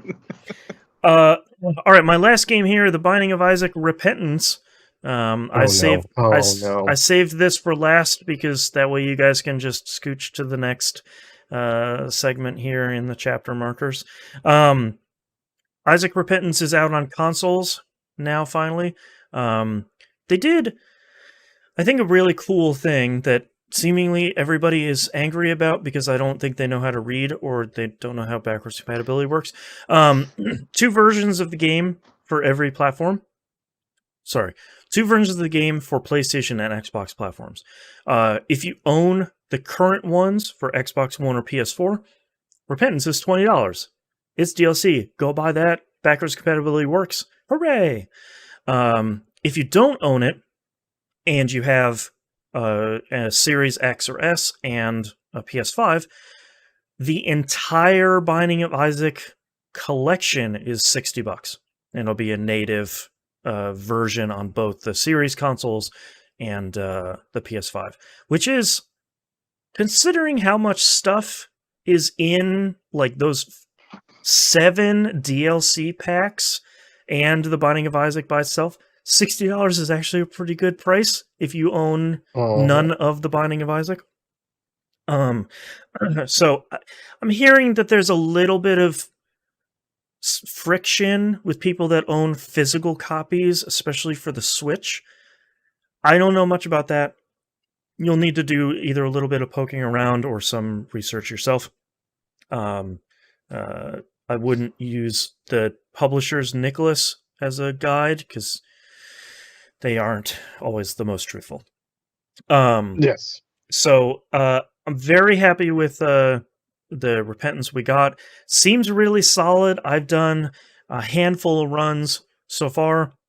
I've unlocked both the 2 new characters, Bethany, which is really easy to unlock, and Jacob and Esau, which is less easy to unlock, but not super impossible. I've also done Redacted, and unlocked 3 other Redacteds, which, if you remember when I talked about this months and months ago when it came out on PC, I'm unlocking the other stuff. And it seems really solid. It seems that I'm not really having any bugs. I'm not having any frame rate stuff. I'm unlocking stuff fairly happily. I never got to 1,000,000% with Afterbirth Plus on PS4. So I'm sort of working towards that stuff while I'm working towards the new the ending. I have already gotten the final ending cutscene, which is still very sweet, which is not a thing you expect out of a Binding of Isaac game. The true ending for the game is actually genuinely very nice. Boy, that final boss is still just a real kick in the giblets, man. But everything seems great. Everything seems like it works fine, which is, if anyone I don't want to get too much into inside baseball. There's only 2 people working on The Binding of Isaac.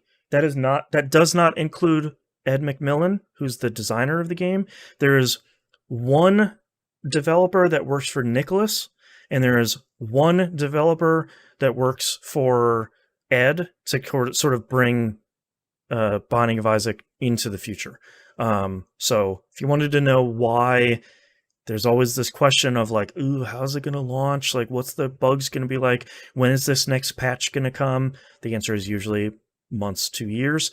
It's because there's literally 1 dude working on it at any time. Which is always kind of a bummer.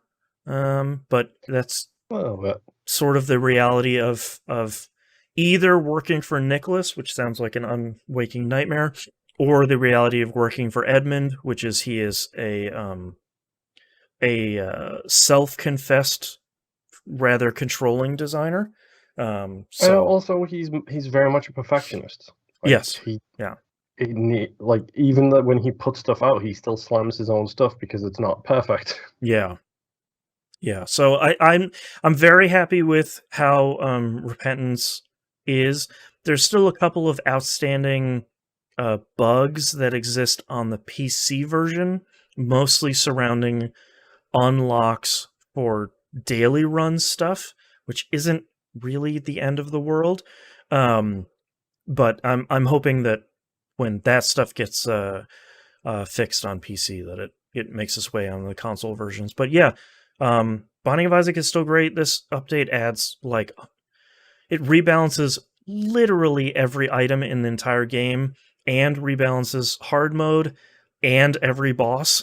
It touches very literally everything in the game. And if you have never played Isaac before, this is the end of Binding of Isaac 1. So if you have wanted to do this, then this is kind of, this $60 is really the best way to get into it. There's hundreds of hours of gameplay in there. I mean, Moon and I have played for years and years, and we still have not unlocked nearly everything. Too much content. Yeah, so give that a shot. Binding of Isaac is still great if that's your jam.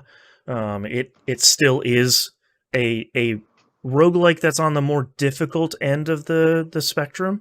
So if you're not looking for a challenge, or if you're not looking to unlock these 750 something items in the game now, it's not, it's not significantly different enough for you to go race out and get it. But Isaac is still great. All right, and that's all I've been playing.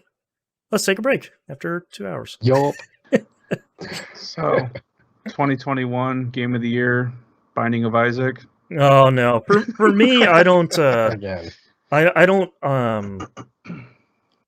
put that in my list. I might make an honorable mention, but I feel like for me that could be like top game every year.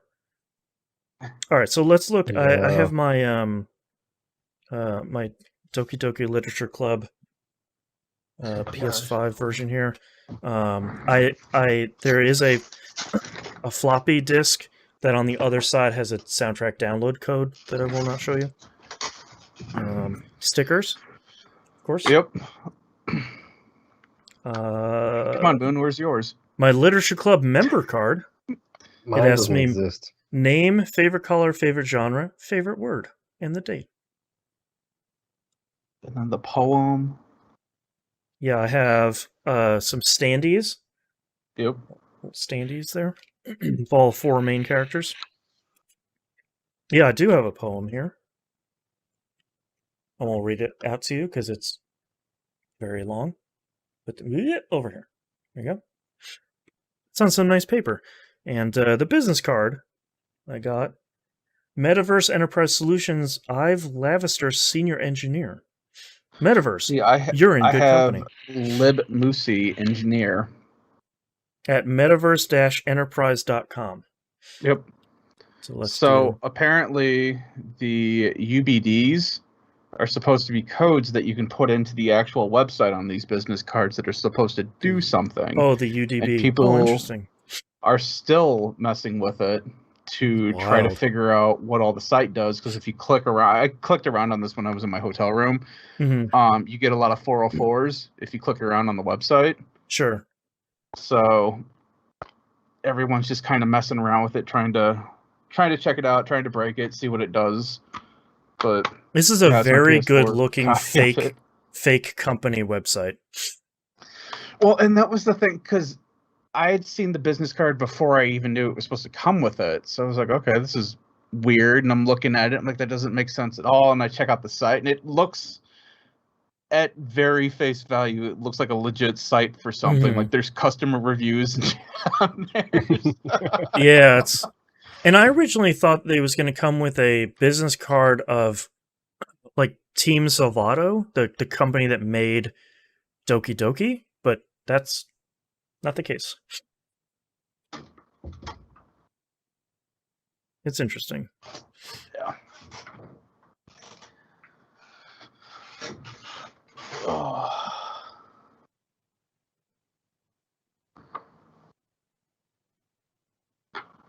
I also like the fact that the downloadable soundtrack just says on the back, "Load me." Yep. Yeah, the back of the case is really interesting because it's a terrifying world of romance and poetry awaits, and there's some other stuff. There's a big black bar at the bottom that says, "This game is not suitable for children or those who are easily disturbed." Yep. Like it. It's very good. And then just has the big M rating on the front. But yeah. Oh, man. I've got... Now, let me just order dinner real quick, and then we can do the rest of this. Whatever. But yeah, this was... the fact that I had to import this from Play Asia because they imported the American version, or the NA version, so they could sell it in Japan, and then I had to buy it through them to have it sent back to America because everyone had the stupid thing like already bought out. Like the day it sold out pretty quickly. Yeah. Stupid. But I still paid with shipping. I still paid the same as I would have if I bought it online here in America. Oh, so that's good. Play Asia is usually pretty good about that kind of stuff so far. So. That's true. Yeah. All right. Are you guys ready to wrap this up? Yes, sir. Yup. Starting in 3, 2, 1. Let's talk releases for the week of November 8th, 2021. Airborne Kingdom comes out for PS4, PS5, Xbox One, Series X, and Switch. I somehow hadn't heard about this game before doing releases this week, and it's a city builder, but you're building an airborne flying city, and it looks really good. Like this is a game that should have genuinely been on my radar for a while, and it looks great. I'm really curious to check this out. This is a cool trailer and looks like a pretty cool game. For a second there, I thought this was the game where you're building the city on the back of that walking monster, and I got I got really excited. That's not out yet. Forza Horizon 5 comes out on Xbox One, Series consoles, and PC. So you already talked about that. Jurassic World Evolution 2 comes out PS4, PS5, Xbox One, Series consoles, and PC. This is the sequel to the hey, you're running a theme park Jurassic World Zoo game, which I heard was apparently really good. Yeah, I heard it was really good. Yeah. So, yeah, go check that out. Among Trees comes out on the PC. This is another one I hadn't quite heard of. It's been in early access and beta for quite a while. This is a first-person survival game that has a really cool art style. That's kind of sort of oversaturated, interesting use of colors. It's definitely one to check out a couple of trailers for it. This isn't really my genre in general, but this one looks pretty neat. Bright Memory Infinite finally comes out on PC. You have probably seen this trailer. Sony showed it off on one of their PlayStation showcases, I think during E3 one year. This was the first-person shooter that sort of looks like, oh my god, what was that first-person shooter on the 360 from Gearbox that we liked with the tether thing? Oh, Bulletstorm? Yeah, Bulletstorm. Yes. It looks a lot like use your powers to pull people towards you and like bulletstorm them in some way. This is the one that they showed off a trailer where it's like using the power of PS5, and it just had like a ton of newspapers and leaves blowing everywhere, and you're like, cool, I can't see anything. That's this game. Looks like they toned that down quite a bit for this, but interesting. I still don't know when it's coming out for consoles, but coming out for PC this week. Grand Theft Auto, the Trilogy, the Definitive Edition, comes out on PS4, PS5, Xbox One, Series consoles, Switch, and PC. This is not Grand Theft Auto 1 and 2 and the Nope. UK expansion. This is 3 and London is the word you're looking for. London, thank you. I was just looking at it in this box that's sitting right next to me. I was just like Jeff Gersman. I just had it in my hand. This is GTA 3, Vice City, and San Andreas. Word of caution. They have not announced what songs will be excised from these games. You know what's going to happen. Don't get mad if you go by this sight unseen. So you've played these games a bajillion times. Do you need to play them again? Anyways, back to Destiny 2. Next game here is Star Wars Knights of the Old Republic, comes out on the Switch. This is not the remake. This is just the original game coming out on Switch. Speaking of, do you need to replay this game again? Yes, do you need to play KOTOR again? If you haven't played KOTOR before, the Switch is probably the best platform for you to do it, because there's a lot of fighting in that game.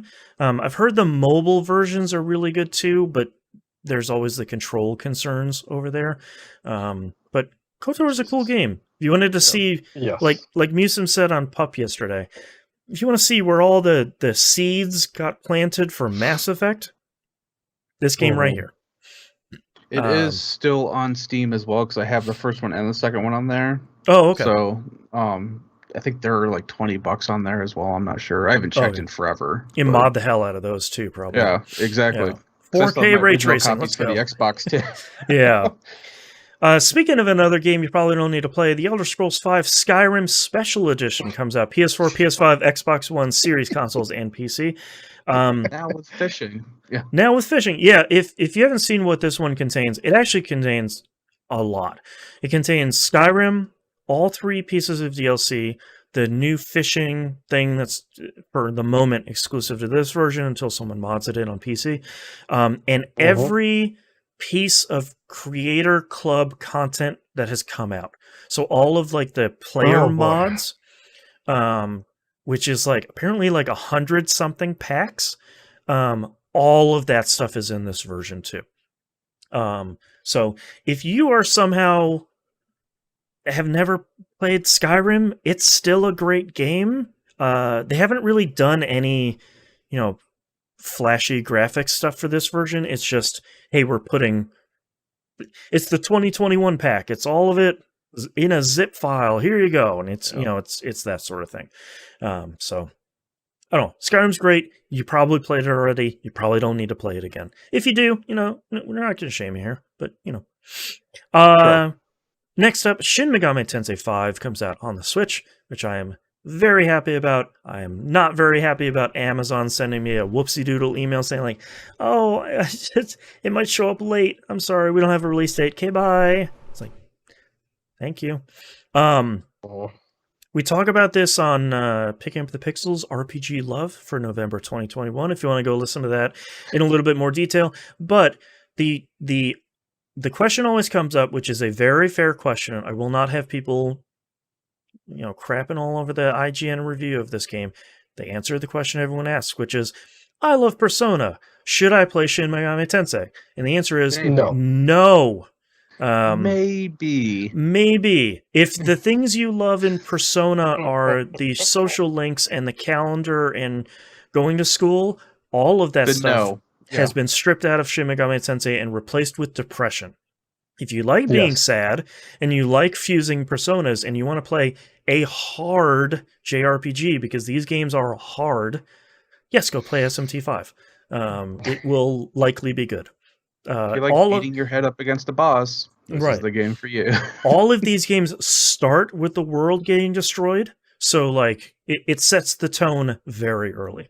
But yeah, the SMT games are really great.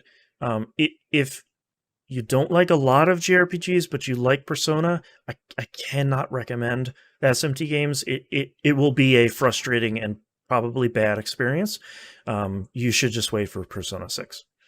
But if you want to check one out, Nocturne Remake came out. Yep. It's either $30 or $40. I don't remember off the top of my head. It's pretty cheap, yeah. Yeah.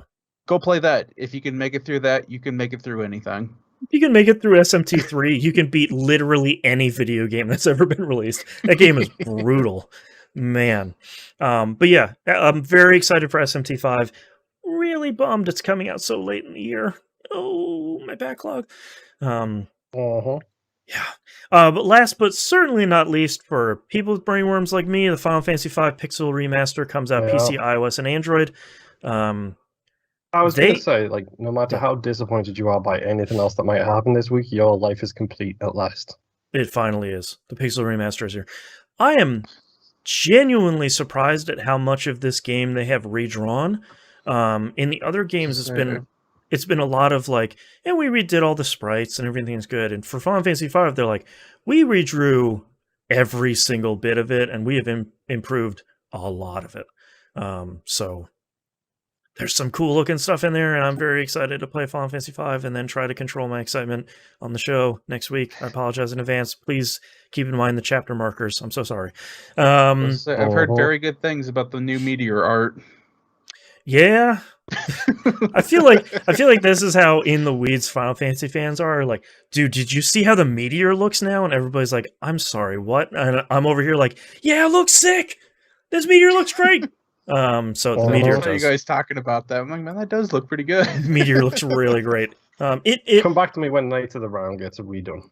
Yeah, they'll get to it in 2035 when the third part of Final Fantasy VII Remake comes out. A 20-minute CGI trailer of a song. You just have to pop out another Blu-ray in. It's like, please insert the Knights of the Round movie. Thank you. All right, we have no news stories this week because it's all just NFT stupidity and game delays. So every video game is coming out on the week of March 20th, 2022. We don't need to report it here. So it's coming out in February. That's right. All right, let's talk about our questions here. T-Bomb Rocks sent us a question last week. Build the perfect Frankenstein's monster of a game. Pick the following from any game: engine, combat, art, dialogue, movement/world, and music. So let's create our best chimera. Okay, we get one each, or are we doing it all together? I think by our powers combined, we can probably come up with something pretty cool. But let's start at the. We're gonna brainstorm. No idea is a bad idea. Okay, then can we at least all agree that the Frostbite engine would be the best engine for this, because the Frostbite engine is the best engine? I'll take that. It's going to be Frostbite or the RE engine. I was going to say it's either the Frostbite or Reach for the Moon engine. Yeah. Jeez, every time my brain rejects it. That makes me so happy. Yeah. God. Oh, that actually makes a callback for community stuff. People who know what the RE engine actually stands for. Yes, actually. Yes. That's a good one. Go listen to the Outcast. Yeah. Oh man. Actually, okay then. Yeah, it's going to be Frostbite or the RE engine. I'd actually say RE engine has put out more stuff recently, so I would say let's go with the RE engine. Sure, I could take that. And it's shown that it can do first person and third person. That's true. True. It can do it all. Mm-hmm. Combat.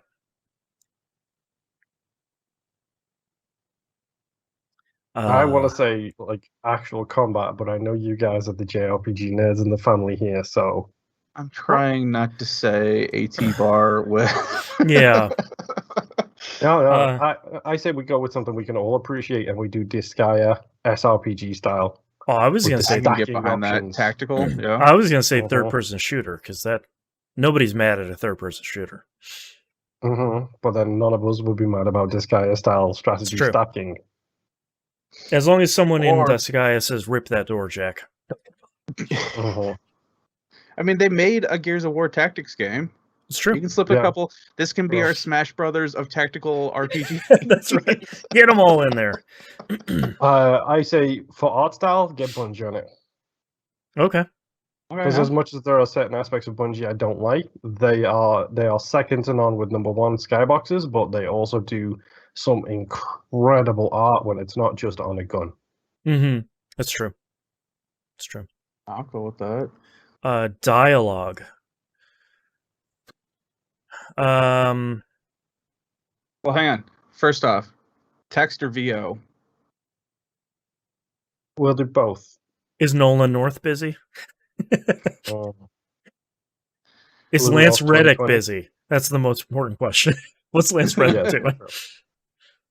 Lance Reddick is just posting vines on Twitter about how he's reading the same lines as his character is. I know, it's so funny that people are just tweeting him like, "Hey, can you say this is a Zavala?" And he's like, "Yeah, man, sure. I got 2 minutes.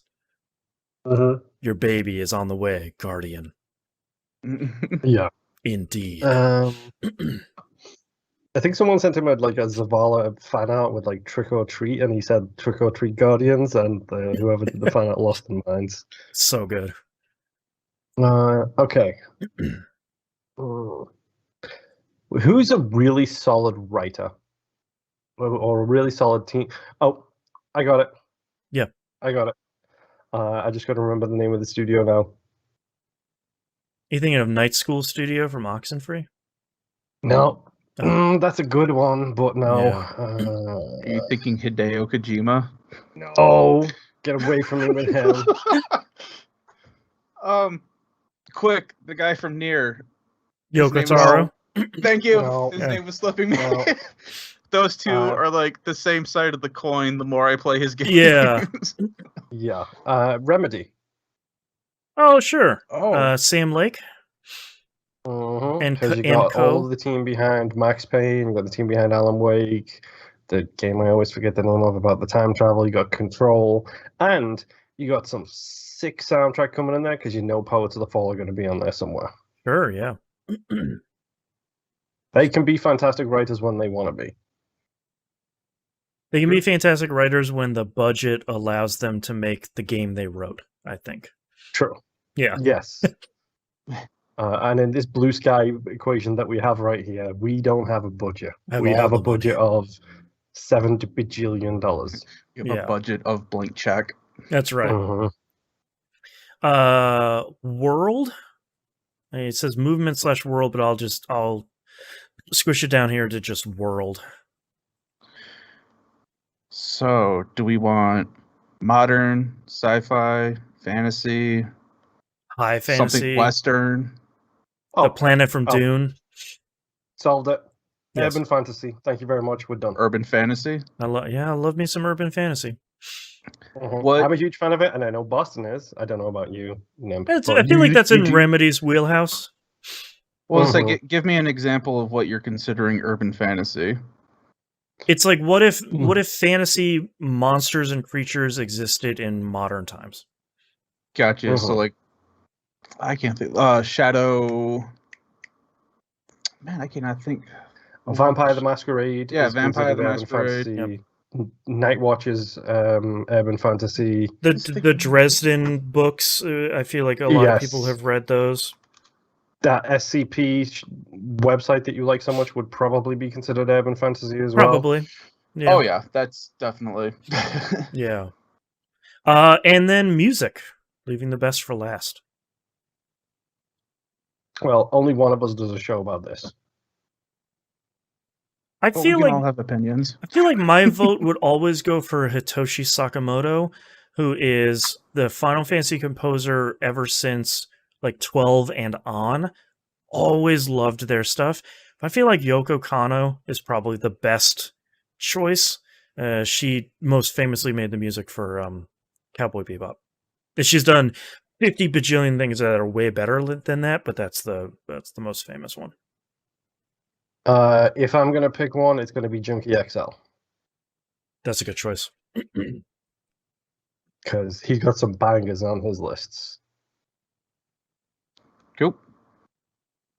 So we All right. Everyone has an opinion, Nimp. You have to have an opinion. You said it. Nobuto Urimatsu, of course, but There you go.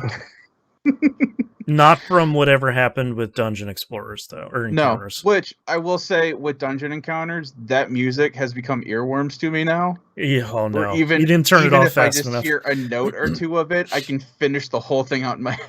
Oh man, you poor soul. Alright, there so you go, we have T-Bomb Rocks. Well, so Go we ahead. have the RE engine, a Disgaea / Tactics. What was that under? Game type engine? No, combat. That's what it was. Yep. We got Bungie doing the art, Sam Lake / Remedy doing the dialogue. Yep. Movement / world was urban fantasy, and music was Hotisha.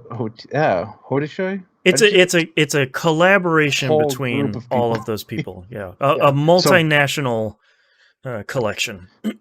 So basically, what we've just made is the most niche game of all time. 100%. What are we gonna call it? The three of us will buy it. We're gonna call it. It sold 3 copies. Enjoy.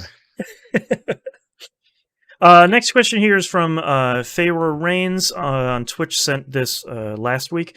If you disagreed with the major mistakes of a massive gaming company, would you feel okay profiting off selling collectibles you had from said company, i.e., having WoW expansion CE keys that are unused? Yes. Get 100%, paid, especially in that example. Yeah, like get paid however you can. Like if you have stuff that you have that you don't really want anymore, I don't really see any reason to like throw it away, especially if it's something that someone else can enjoy. Maybe they don't disagree with a company's choices or values or whatever, but they have money and you will have more money.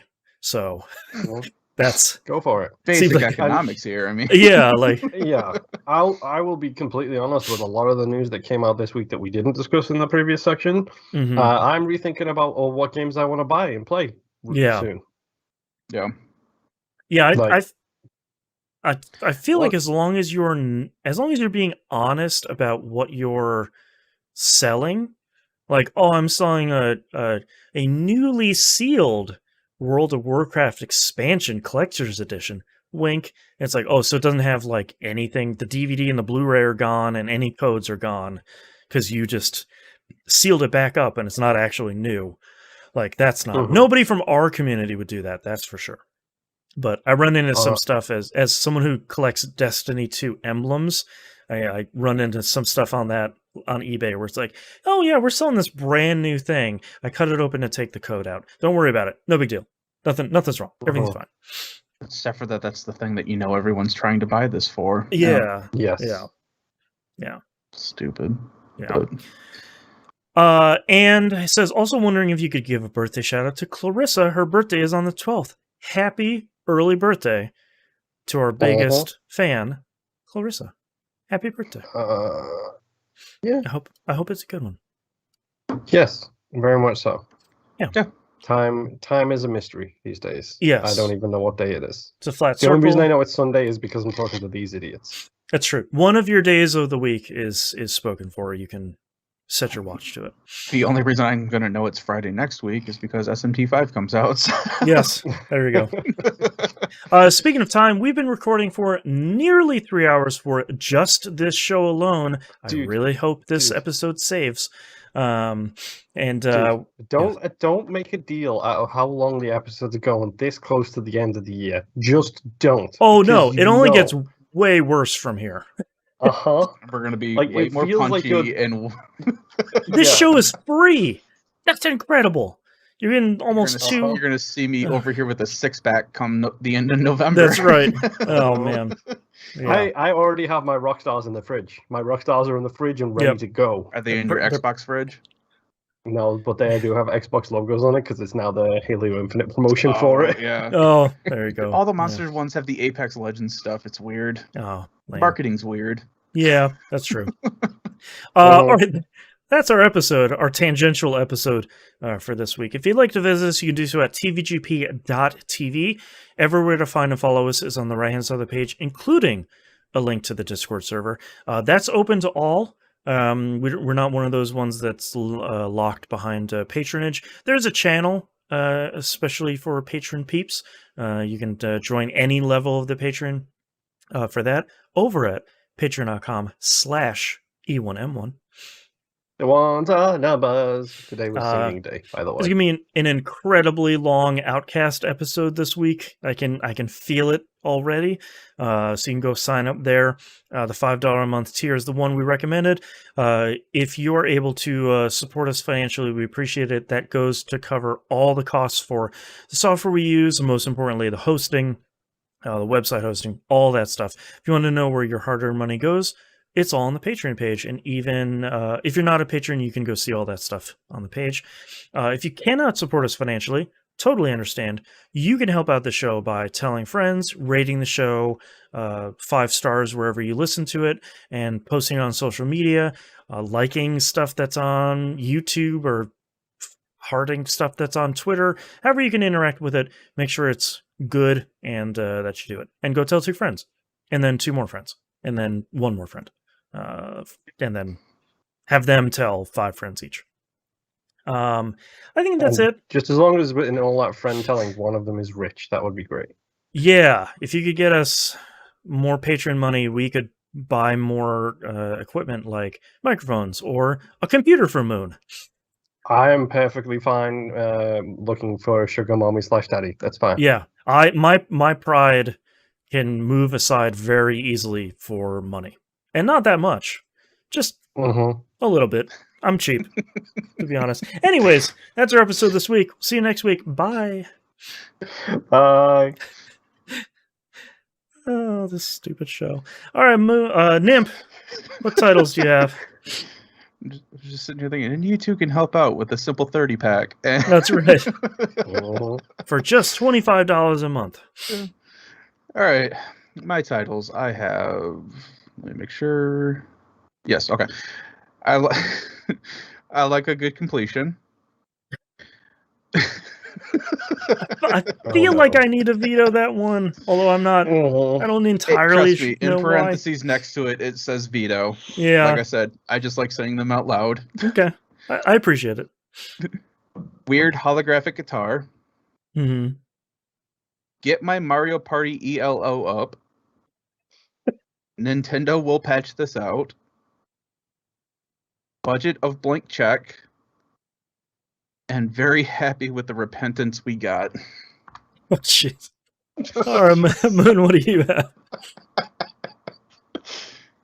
have? Top 10 budgeting. The completion killer. Mario Party might be good. That's Smash, only because it sounds a little bit like That's Number Wang, and also Boston lost That's it for Number that one, Wang. which was Dangerously Fragile Feeling, A Fish Museum, Easy 1K, Spy Dar, hyphenated, which is why I asked, Redacted the Redacted, Back to Destiny 2, and Do You Really Need to Play This Again? Probably a bit too long on the last one. It's really good, but Mhm. we'll keep it in our back pocket. Moon, you nailed all of my titles that I had already, which is The Completion Killer, Dangerously Fragile, and A Fish Museum. And then I added up Top 10 Budgeting and Spydar. A Fish Museum is really good. The top 3 standouts for me, I'm not going to lie, are like Top 10 Budgeting, Dangerously Fragile Feeling, and A Fish Museum. They're my top 3 from the list I had. I think those are my top 3 too. I liked nymphs too that he immediately got vetoed, but unfortunately they immediately got vetoed. Yeah. Like I said, I just like to say them out loud. Right, we're getting them on the public Me too. record. I just missed them. Yeah.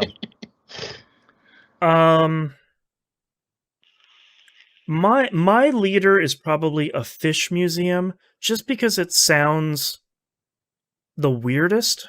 I like that that collection of words together. Mm-hmm. I really like top 10 budgeting. Like, I'm not gonna Top 10 lie, budgeting is also really good. because it's very non sequitur, and also it pretty much sums up exactly what we're doing at this moment in time. I could be talked into that one if you guys really feel strongly about that one. Yeah, I like Fish Museum because it's not correct, but Right. I'm doing it wrong. We could do Fish Museum. I'm fine with that too. Yeah, I'm down for Fish Museum. Okay. Mm-hmm. It's a close race between that and top 10 budgeting, but Fish Museum is just a dumb phrase, and I like it. It tickles me. All right, let me know when you guys are ready. I'm ready. I'm ready. All right. Starting in 3, 2, 1. This is That Video Game Podcast, episode 733 for November 8th, 2021. A Fish Museum. It's more fun for you. What exactly do you keep in there? I like how my voice totally gave out on the word fish. Thank you very much, everyone, for watching and listening. We appreciate it. These episodes just get longer from here, so if you're going to join us, bring a snack. Buckle in.